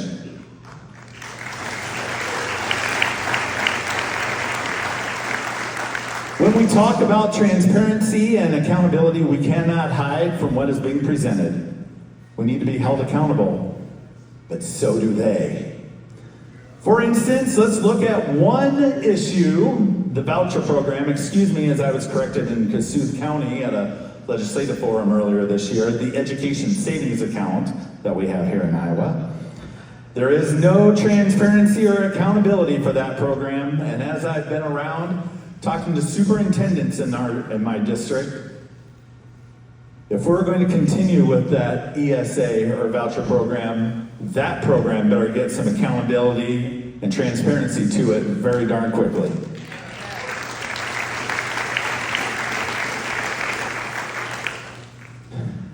I am reminded of a story that many of us have heard before, but is a good reminder of what we need to be. I was sent this story a while back by one of the smartest people that I know, and one of the people that I love the most. I happen to have taken this version from fearlessandmotivation.com. This is a good example of who I want to be and how we need to lead by example. For this story, you'll need to know this. The only bird that dares to pick an eagle is a crow. The crow sits on the eagle's back and bites its neck. What does the eagle do? The eagle does not respond. It does not fight with the crow. It simply opens its wings and begins to rise higher and higher in the sky. The higher the eagle flies, the harder it is for the crow to breathe. And then, due to a lack of oxygen, the crow falls away and the eagle is free. The moral of the story? We need to stop wasting our time with the crow's life. The crow represents all of the challenges of life. The crow represents so many things in all of our lives. Some people that shouldn't be part of our lives, the critics, the opinions, the distractions, all the annoyances of life. Everything that is pecking at us, prodding at us, disturbing us, and challenging us. You can choose to fight everything, wasting your precious energy, time, and getting nowhere. Or you can soar higher, like the eagle, and watch all of your challenges fade away. When people criticize you, we go higher. When life challenges us, we go higher. When there seems to be endless problems pecking at us, we need to go higher. Go higher by getting better. We go higher by doing the work, learning more so we can be more, working harder and working smarter so we can respond better. Then, when the crow's life appears, they won't stay around for long because they won't have any air to breathe. When you improve, life improves. When you improve your response to every challenge life throws at you, you become stronger. And so it makes that your life is stronger, and you make those around you stronger. So when life challenges you, be an eagle, go higher. Most challenges will disappear as you do go higher. This evening, I promise you, and we all should promise one another, that we will go higher. We know at the end of this campaign, 89 short days, we will be the ones on top, soaring, and the crows, well, they'll be the ones gasping for air and falling off. I want to take time to thank all of you for coming out tonight, supporting us candidates. This is a very humbling experience. And meeting with all of you in this room tonight humbles me. More importantly, it motivates me to go higher as well. It also means that we all have good character. We have integrity, we have transparency and accountability. And we're all going to help all of us Democrats win November 5th. You guys with me?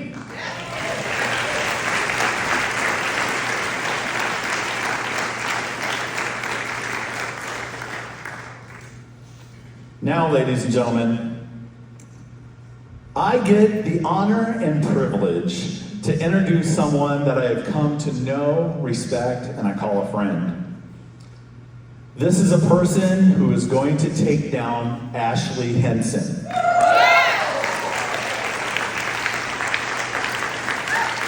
Please welcome to the stage U.S. District 2 from Iowa, Sarah Corkery.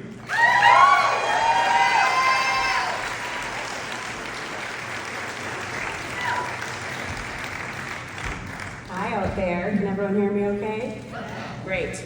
Well, you've probably never heard of me. I'm Sarah Corkery. I'm from Cedar Falls, Iowa, and I'm ready to defeat Ashley Hinson. Part of why you never heard of me is I am not a newscaster. I thought maybe you had to be one to run for this office. But in all seriousness, Liz Mathis is my mentor and friend. I went to Wartburg College where she taught between her jobs, and I got to meet Mark Mathis, who I then went on to work for 15 years for him. But I want to tell 3 quick stories of why I need your vote, why I'm running. One is the connection to this very room. So my mom was a Lutheran minister's wife, but she was feisty. She smoked parliaments. She didn't play the organ. Good, thank you. Her name was Dorothy Albertson.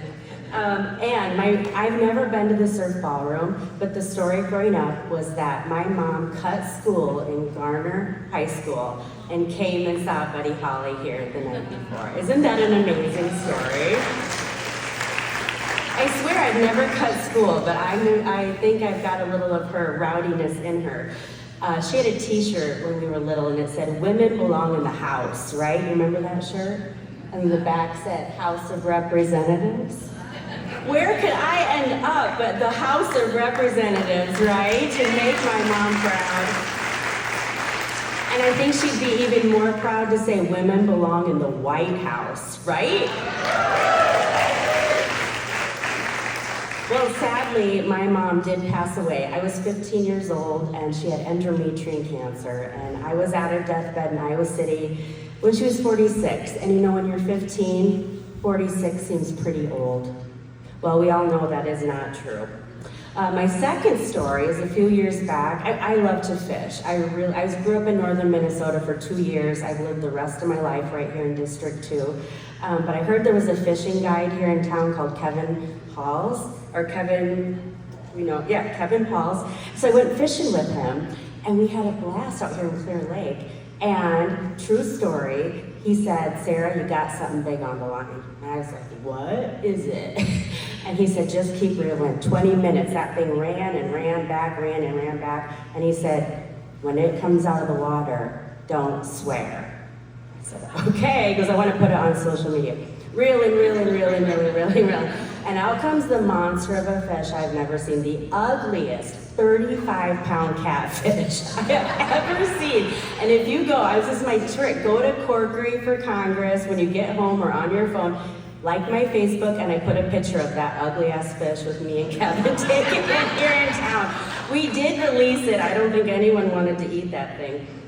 But my connection to fishing is through my sister. We both grew up in northern Minnesota as little kids, and my grandpa put up 4 of us in the boat. And really my love of fishing came from her. And sadly, in 2021, I watched her pass away. She had an immune disorder that she had since her 20s, but her health had demised, and I hadn't seen her for a number of years because of COVID. And by the time I got there, she was on her deathbed. 76 pounds on a vent with a lung infection. And I didn't know she was ill. She stayed that way for about 3 weeks and then woke up and said goodbye. But I did tell her a fishing story before she died, and we smiled and shared a moment. And when your mom dies at 46 and your sister dies at 48 and you turn 47, that can be a little bit of a life shift for you. I didn't call it a midlife crisis. I called, what if we're near the end crisis? Because my story also involves breast cancer. So my third story is about Ashley Henson, and I really want you to listen to this one. I had a stage 0 breast cancer at 36, and then I had a stage 1 cancer at 40. Very unusual. But through that, I went and learned how to lobby with our legislators.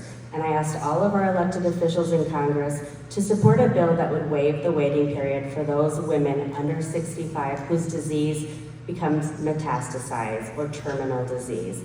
Most breast cancer, if it does spread, goes to people's brain, lung, liver, and bones. And that is a death sentence. And currently you have to wait about 2.5 years to get on Medicare. And there's precedent that this has been done for end-stage renal disease and ALS. All of the elected officials we asked said yes, except Ashley Henson. We asked her for 4 years if she would co-sponsor this bill, and she said no. We made videos of her own constituents, and she said no. When we finally asked her why she wouldn't sign it, she said, well, if I start helping people with breast cancer, I'll have to start helping more people with cancer. And I don't want to do that because it's too expensive. I don't know about you, but that made me mad. I thought that is not someone who's out there representing Iowans who have worked and put their life and paid into systems needing that safety net when they need it most, to extend people's lives. Because if the truth, you get chemotherapy, you get to go to one more concert of your kids, or one more birthday, or one more. And isn't that what life is all about? Loving each other, creating memories? So Ashley said no. And my friend Cassie Beal at 48 died and left behind her husband and her kid, 9 and 11. So I made a video outside my house on October 17th last year. It's a true story. And I said, today I filed my papers. I'm gonna run for Congress against Ashley Henson.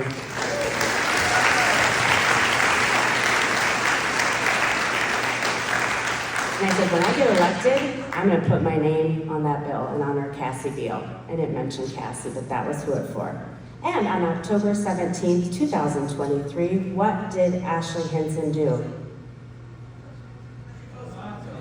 She finally added her name to the bill.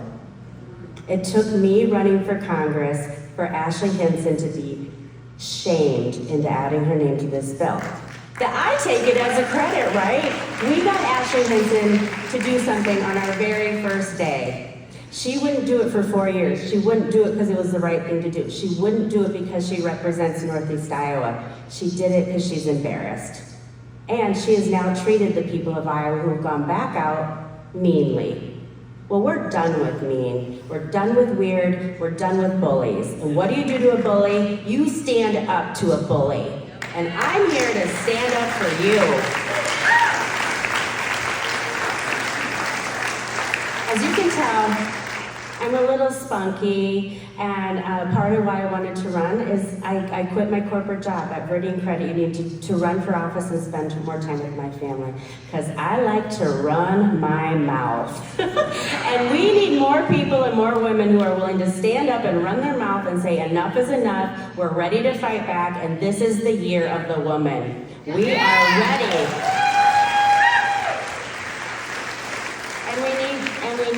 We need you white men to help us too. So, you know Donald Trump used to have a TV show, and at the end he would say, and now we're gonna say this, ready? I'll say it, then you say it. Ashley Hinson, you're fired. Ready? Ashley Hinson, you're fired. November 5th, 89 days away. I need your votes. I need your help getting my name out. I need your money. But this is a winnable district. A third Republican, a third Democrat, and a third Independent. We can flip this seat and make history. So please help me out. Thank you so much for being here tonight. Have a good night.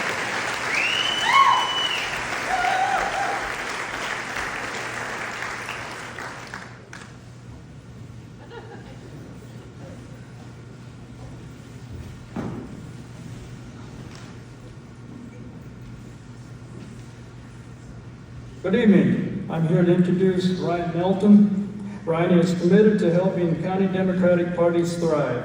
He is also a knowledgeable candidate who knows the issues facing the voters today. He will make time to talk to voters and listen to their concerns. I believe Ryan is the right candidate to represent Iowa District 4 in the U.S. House of Representatives. Fellow Democrats, Ryan Melton.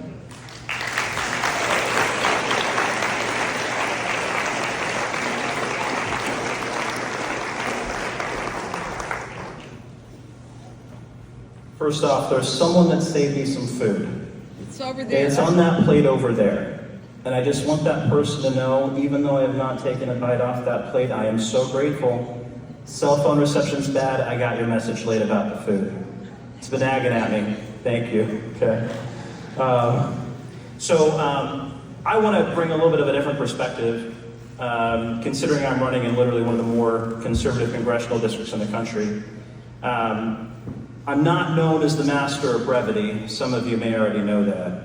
So I'm going to restrict myself to 4 points of focus. But the lens I'm going to look through today when talking to you guys is the common ground that I'm finding and the robust common ground that I'm finding between us and Republicans in Iowa.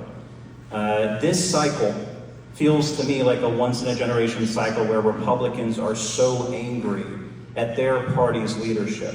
A lot of what we've been hearing in here tonight is a castigation of Republican Party leadership at the state and national level. I can tell you from a lot of the conversations I've had with Republicans on the ground, they're complaining about the exact same things about their party leadership, right? So we have a once-in-a-generation opportunity here to build bridges with rank-and-file Republicans who are ready to consider something different. So there are 4 things.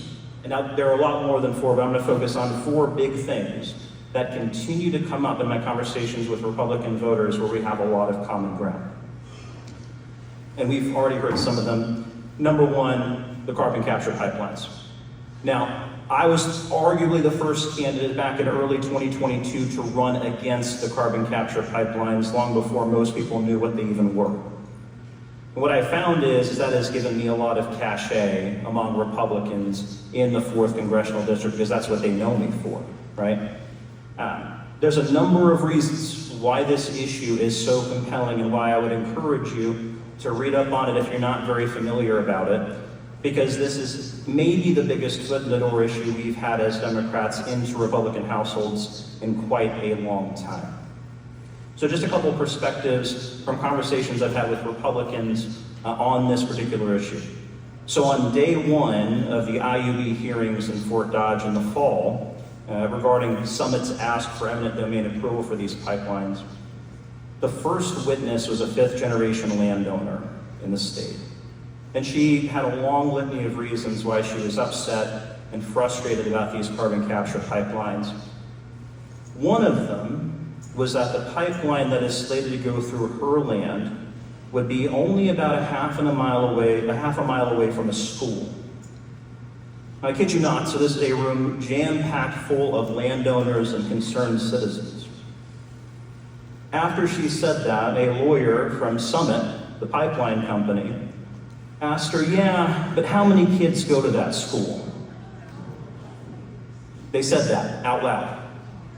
And that kind of murmur went through the entire crowd, just like today.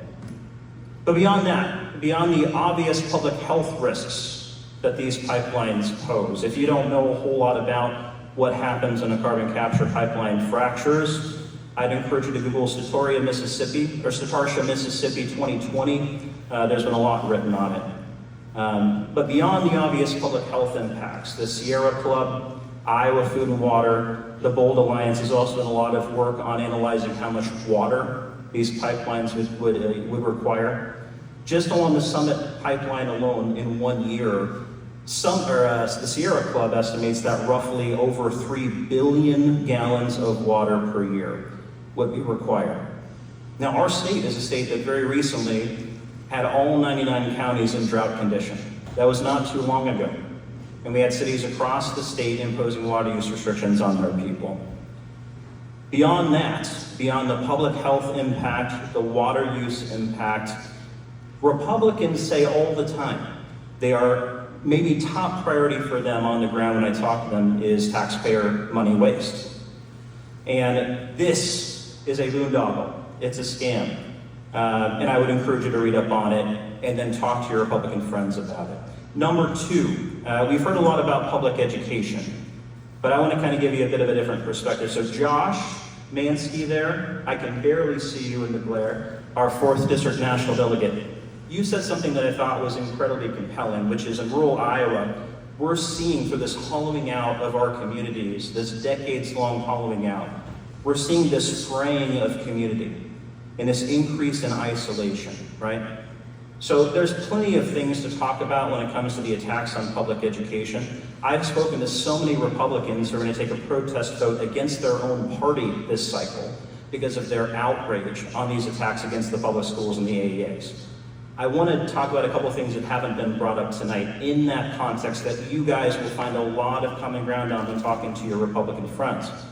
Number one, I am on the road all the time driving through and knocking doors and having events in small town Iowa after small town Iowa. The public school is often the number one employer in these small towns. And the reddest of Republicans know that if the public school collapses, the town is going to collapse soon after it, right? And we already have plenty of examples of that over the past 30 years in the state. But speaking to community, as Josh so eloquently put, the number one kind of yard sign that I see in small town Iowa in our 4th congressional district is not political signs or anything like that. It's signs representing pride in their public school. The public school is the glue, the uniter that brings people together and keeps the community together. And if you lose your public school, you're going to lose community. Republicans across the board in this state have expressed a lot of anger on the attacks from the Reynolds administration when it comes to public education. Number 3, cancer.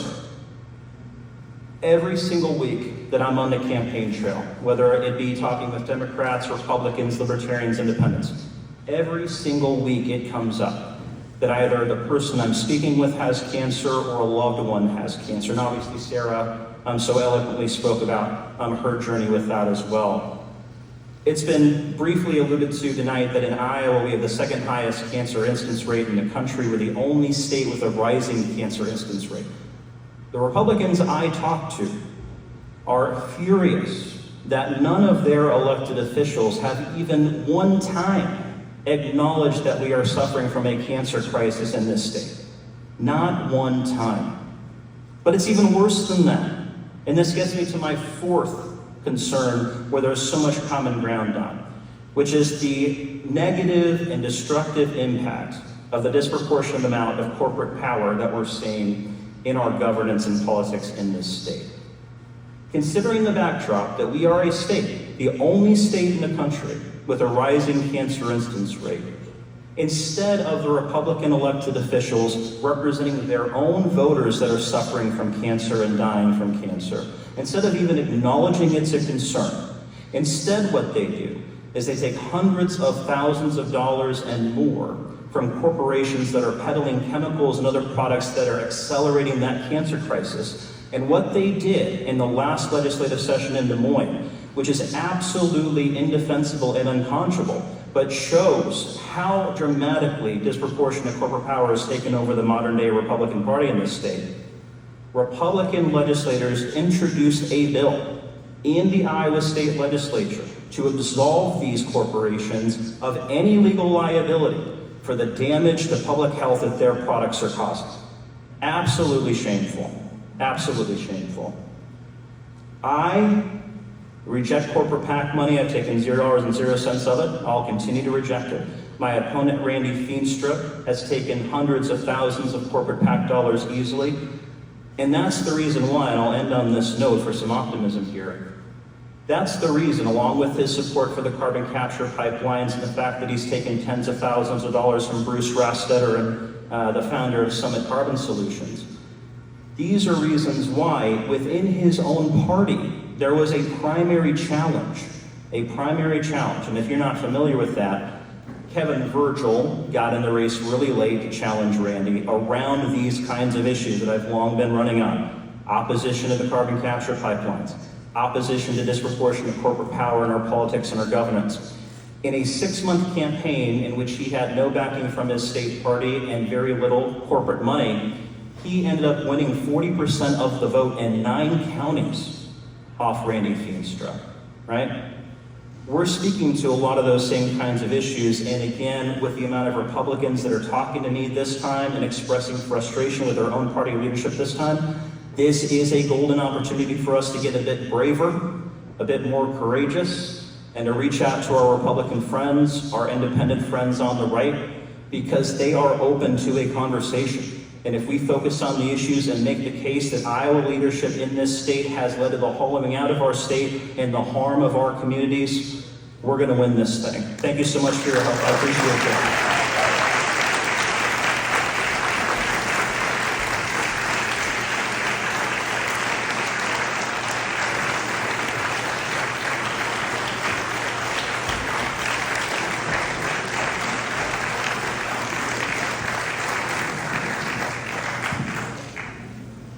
They talked me into introducing our final speaker because I've known him since a different century. We're going back, I think it was 1991. We were at John Adams Middle School in Mason City. He had just moved from Rockwell, so he didn't know too many people yet. I was a North End kid from Mason City that ended up at the middle school with the more higher socioeconomic group than I grew up with. And so it felt a little outside. And then there I was wearing a New York Yankees cap during a year where the Twins were on a World Series run. That wasn't that popular either. But then I found this guy in my PE class that also had a Yankees cap. And I was like, well, I better start talking to this guy because it's us against the world here. And I never stopped talking to the guy. And over the years, we had a lot of interests the same, watched a lot of the same movies, TV shows. We used to get together and rent what looked like the worst movies we could find from the video store because they were also the cheapest. And then over the years, we ended up at NIAC together and stuff. We played music together in bands. In fact, I was just back there. I found my signature I put back there 25 years ago. So it's there. I've signed it way bigger than I probably should have for my the cachet I had or have. But then now I've become a teacher, and he became interested in workers' causes, and over the years moved up. He started working for the AFL-CIO, or the Iowa Federation of Labor, AFL-CIO. Started out as Secretary-Treasurer, and now he is the President. And so from, one union brother to another, I would like to introduce Charlie Wishman.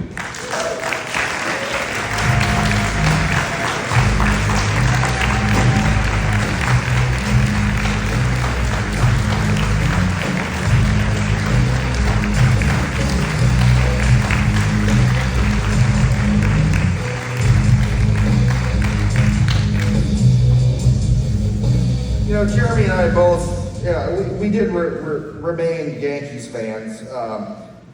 It kind of seemed like at the time like the Twins were just going to keep winning World Series, and that did not happen. But still love the Twins too. But first, I want to start off with a thank you to everybody who put this event on. If you are part of the Wingding Committee, if you are volunteering, if you did anything, will you please stand and please give these people a round of applause.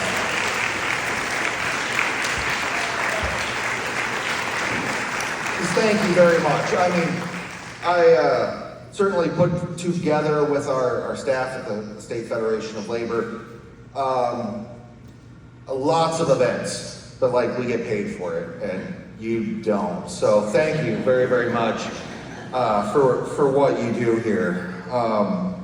And also I want to say thank you to Representative Steckman. When I lobbied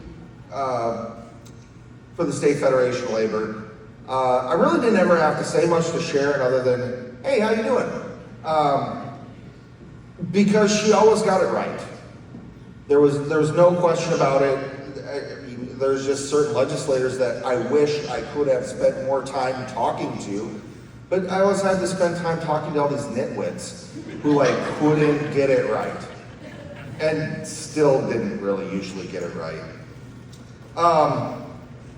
So thank you, Sharon Steckman, for your dedication to the city of Mason City, the county of Saragordo County, and the entire state of Iowa. Please give it up for Sharon Steckman.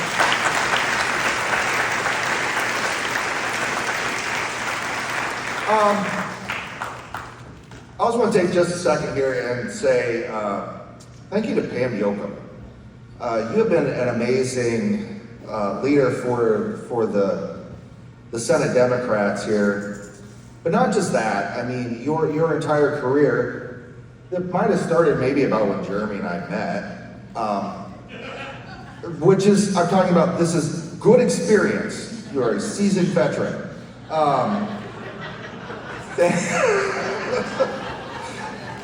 Now, we love you, Pam, in the labor movement. Thank you for everything that you have done over the years. You're another person who I've never had to even think twice about where you were on things, unless it had to do with some greyhounds or something, you know. But either way, so there is a passing of the torch here, kind of what's going on, in so many ways. Both in Pam's seat that she's retiring from, we've got a great IBEW electrician, Tom Townsend, who's running into Duke. I love Tom.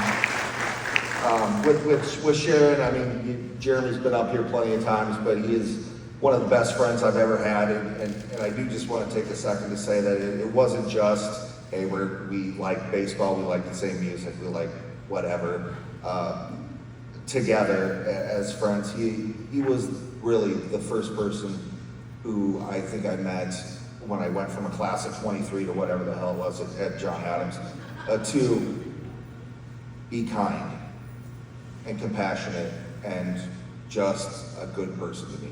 So thank you, Jeremy.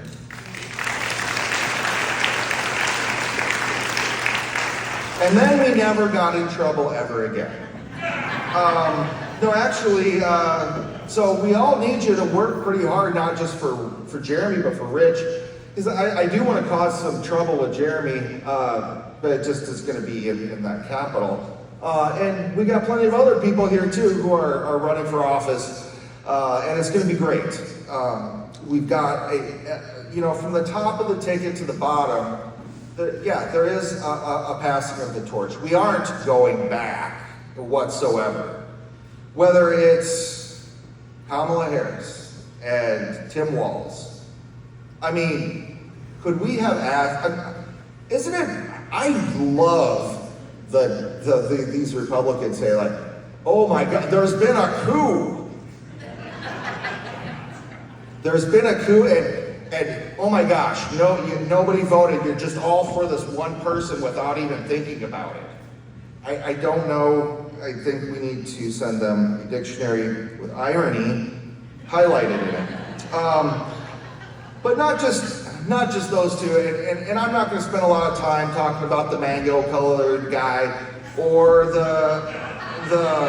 or Harris or Walz, right? Because like we know Walz, he's from just north of here. He's pretty awesome. He always has been awesome, right? And Kamala Harris is yes.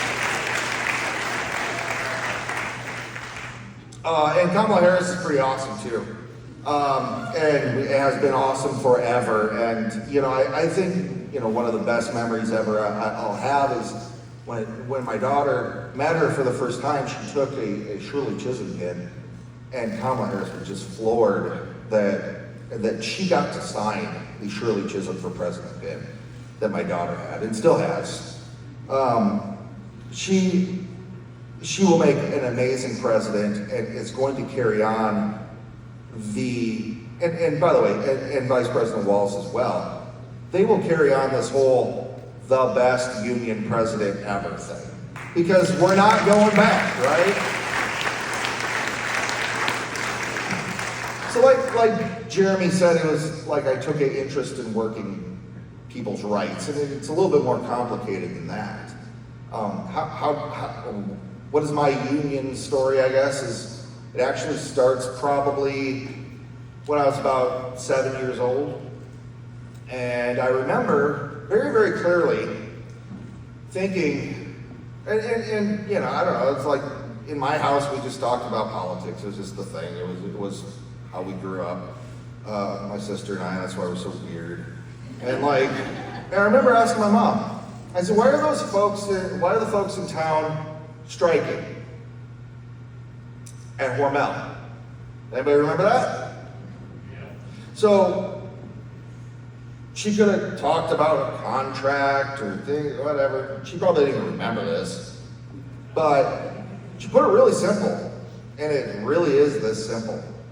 She said the same thing that's keeping the same people who are keeping these workers in town down, that want to suppress their wages, want to suppress their dignity. It's the same people who are doing it to us small farmers.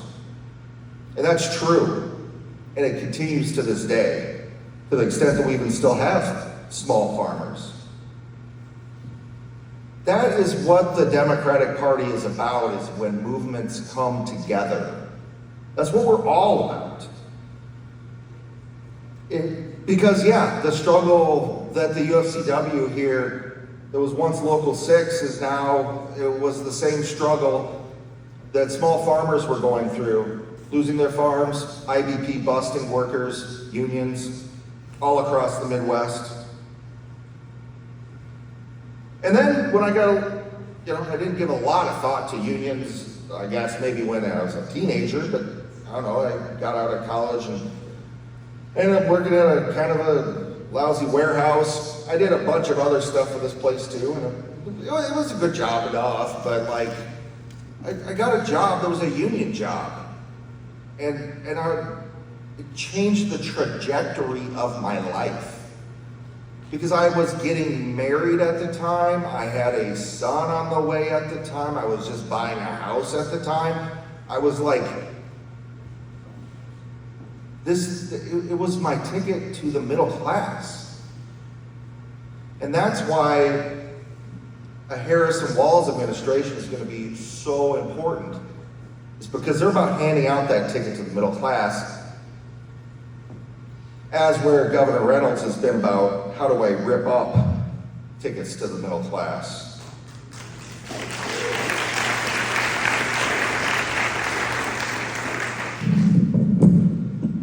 But I don't want to just talk about them. So actually I want to talk a little bit about somebody who is, I don't know, probably one of the most important Americans that I don't think most people in this room have ever heard of. Has anyone ever heard of somebody, I'll get a few hands, but probably not too many, but A. Philip Randolph. One applause, couple hands. All right. My sister said, if you start talking about history, everyone's going to go to sleep. My mom said, people will run for the door. So A. Philip Randolph was born in like 1889 or so. And that is relevant because, and this was in Florida. And it was right around Jacksonville, where he was born. And in 1896 is when Plessy versus Ferguson was decided. And some of you might know that our Supreme Court doesn't get it right all the time. That was one where they got it really, really wrong, right? Because that said that states had the ability to discriminate in any way possible that they wanted to. So A. Philip Randolph, one time after his dad was a minister, they were politically active but in secret because that's what you had to do in North Florida or Southern Alabama at the time. And one time his dad and a group of other black men went to the jail because there was a white mob that was wanting to lynch the person, a person who was in jail that was black. And he got tired of Jim Crow, and he became part of the Great Migration to the North. He didn't look back. There was no going back for him, and so he went to what was pretty much the black capital of the world, which was Harlem. And he didn't know what he wanted to do, but A. Philip Randolph started writing. And he was a really good writer, he found out. And he got hired by a union to write their newsletter. And off the top of my head, I can't remember what that particular union was, but it was the Something Messenger. And he was like, let's get rid of the first title because he was about spreading the working class message to everybody, whether you had a card or not. And so A. Philip Randolph, he starts writing, and then in the early 20s, he runs for office and he loses. And then he runs for office again and he loses. But he's still not looking back, he's not moving backwards, he continues to move forward. And so what's the next thing that he does is that in 1925, something called there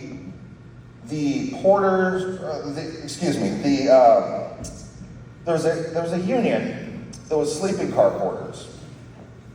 And sleeping car porters are basically, they were servants to people in sleeping cars across the country.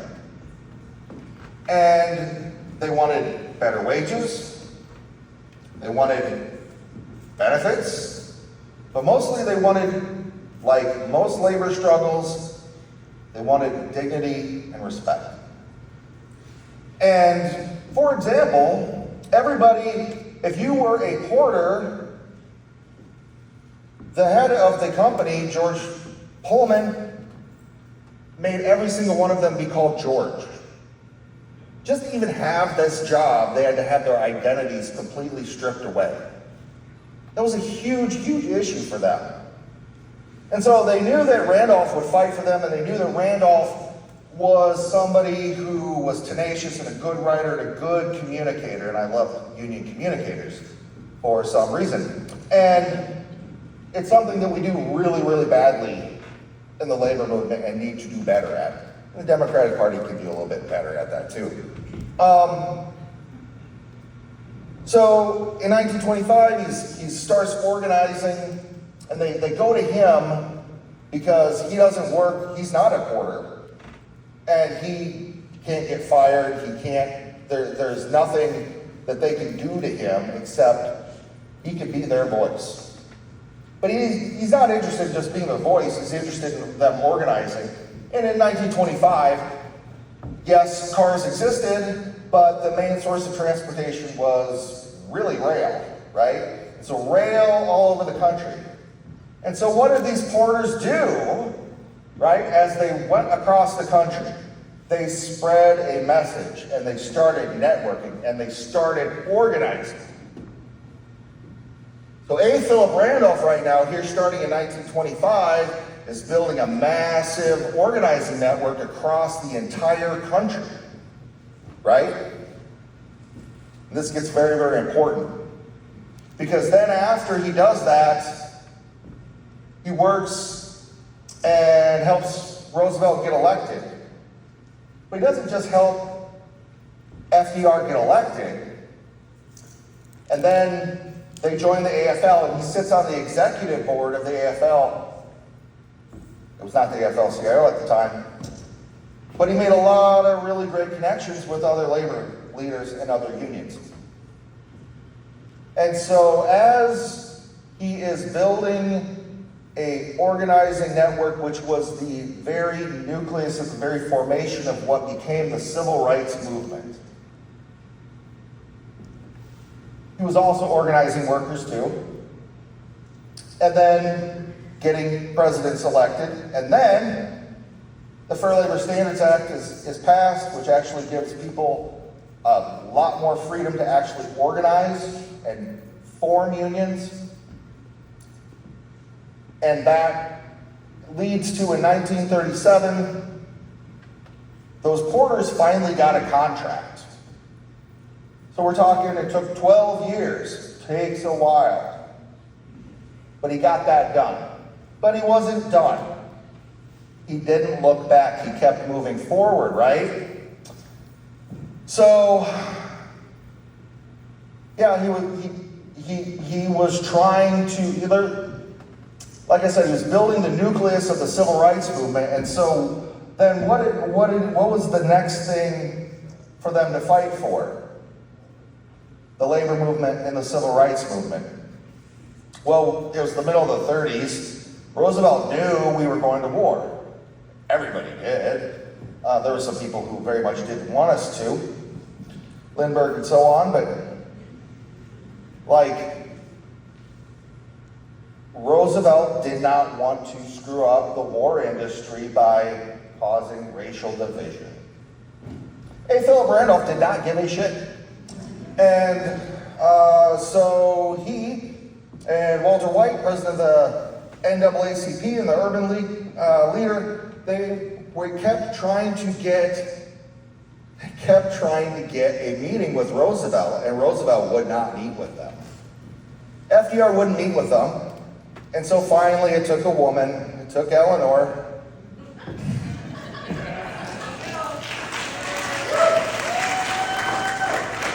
And so Eleanor made FDR meet with them, right? And they had two demands. One, desegregate the war industries, because the war industries were some of the best paying and unionized jobs in this country at the time, still are. And also, beyond just the war industries, they wanted the military desegregated, because if we're going to be in a few short years asking people to go all over the world, putting their lives on the line, Randolph and other leaders thought maybe we can at the very least, desegregate the military. So Eleanor basically said, sorry, hon, you're going to have this meeting with these guys. And they did. And so Walter, well, let's just say Roosevelt was not into their demands. So FDR says, sorry, but is there something else I can do for you? And Randolph just flat out says, if you don't do this, I'm going to march 100,000 people on Washington on July 1st of 1941. And Roosevelt laughed and threw his head back, and he said to White, the NAACP head, he can't really do that, can he? White says, oh yeah, he can. Because for what was I talking about? The last 12, 13 years, 14, he was organizing and building a giant network across the entire country with these workers, right? For their economic freedom and for civil rights. And so Roosevelt did not want, in the lead up to the war, he did not want 100,000 people to march on Washington. And especially, he did not want 100,000 black people to march on Washington. And so he agreed to desegregate the war industries. So that was the first march on Washington. But it never happened. but it's pretty effective, right? But it didn't end there, because he wasn't done and he wasn't looking back. And so 1948 comes along and he goes to Truman, same thing. I want you to desegregate the military. And this is especially after so many vets of color had come home and were treated terribly. They were treated worse in our country than in other countries they were fighting. And again, they sit down with President Truman. Truman's not super wild about this idea, desegregating the military, and had a similar response. And then, so what did A. Philip Randolph do? Well, if you don't do this, I'm going to march 100,000 people on Washington. And so that was the second march on Washington that never happened.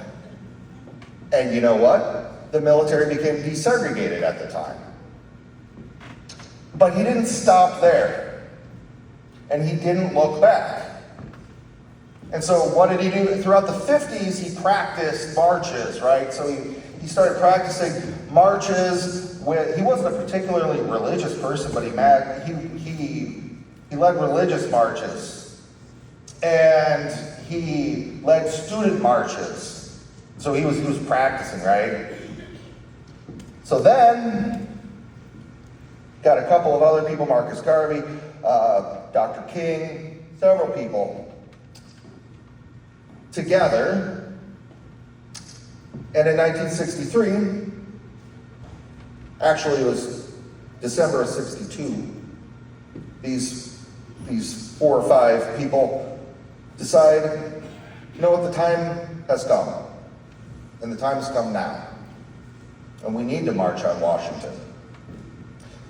And this is when all of the organizing that had happened before started to really pay off, and where the connections between the labor movement, the civil rights movement, and all the movements that are progressive movements that make up this Democratic Party, this is where they all come together, because they go to Kennedy, and Kennedy's not like super wild about this idea either, but then Kennedy actually thinks about it for a little bit. And Kennedy's like, you know what, this could actually build support for some things I want to do. There was a lot of mistrust in the black community that thought Kennedy was just giving them all lip service. And so they coordinated a little bit, but it wasn't really, really strong coordination with Kennedy, but it didn't matter. He said, I am going to march 300,000 people on Washington. Because A. Philip Randolph always talked about the unfinished promise of emancipation. And the unfinished promise happened, this march was timed, and it happened on the day, on the anniversary that Abraham Lincoln had signed the Emancipation Proclamation. But if you look at pictures from that day, you see a lot of UAW signs, right? UAW bussed everybody in. Who paid for all the buses for the March on Washington? That was the United Auto Workers. Walter Reuther had the unfortunate, as he called it, distinction of having to speak, or getting to speak before Dr. King's, because nobody's going to remember what you say then. But I think what Reuther had to say was particularly salient right now. American democracy is on trial in the eyes of the world. We cannot successfully preach democracy in the world unless we first practice democracy at home.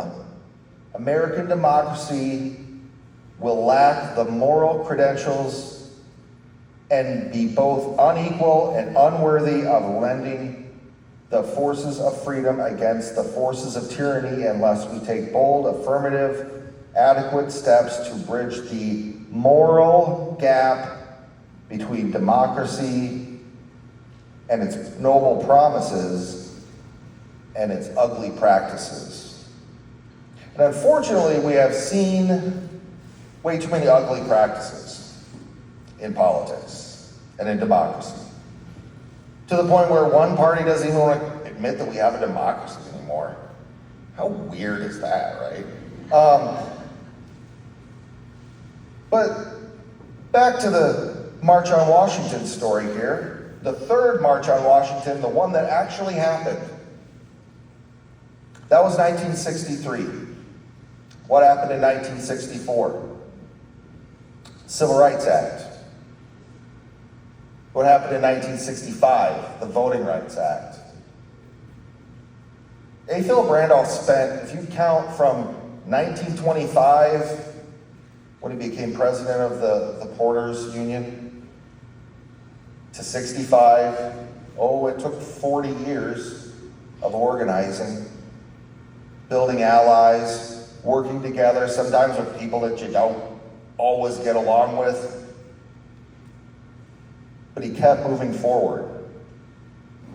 I think that the thing that we need to take from that is, first of all, it's not just soon-to-be President Harris's slogan. We have to keep moving forward. If there's anything I've learned in the last year and a half, if not many, many years, but just keep moving forward. Progress takes time. In this case, it was 40 years from what Randolph was doing, and it was certainly longer and longer, and some would definitely argue today that people of color do not have the same full rights that the rest of Americans do. So we have to keep moving forward. But the other thing we need to remember too is that our movements together make us stronger. Now, I was talking about Walter Reuther from the UAW. Walter Reuther in the late 70s, you can find this out there, he started partnering with environmental groups.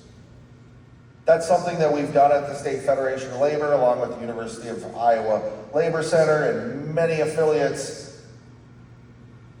We've been partnering with environmental groups because maybe we don't agree on like pipelines and certain kind of pipelines or whatever. Like if you agree with somebody on 97% of stuff, you're a fool if you don't work with them. And so we are building coalitions too, still today. And we have to do that to continue to support each other. One of the things that, I love the fact that Planned Parenthood workers in the Midwest now are organized. That helps tie these issues together. And we have to keep supporting each other. But also the thing is like, look, we elect people, but it's okay to disagree and say, Congressman Corkery, I think maybe you should do this. Representative True, I think you're kind of off base on that. Maybe you should do something different. And be okay with it. That's because we're not in a cult.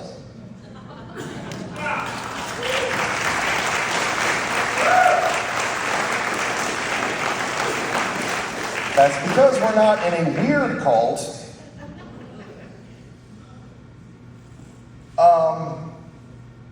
And I'll just close with this, is that 3 months, right? It is a little under 3 months.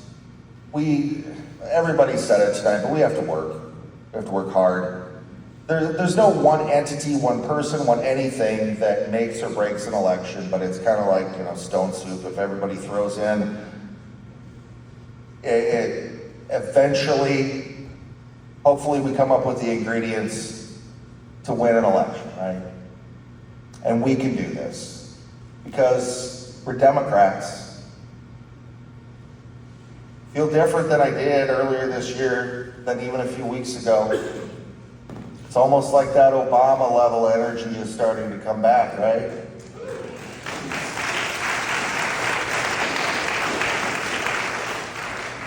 But here's the thing. And pardon if I might get a little loud, but look, we've got people power.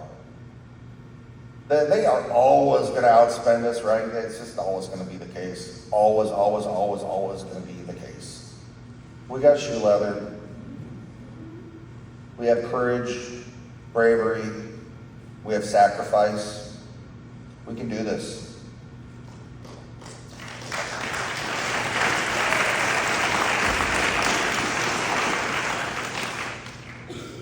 So when I say people, you say power. People! People! When I say union, you say power. Union! Union!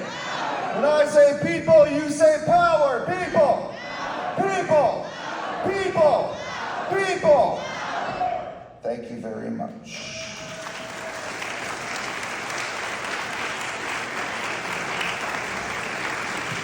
It was truly an honor.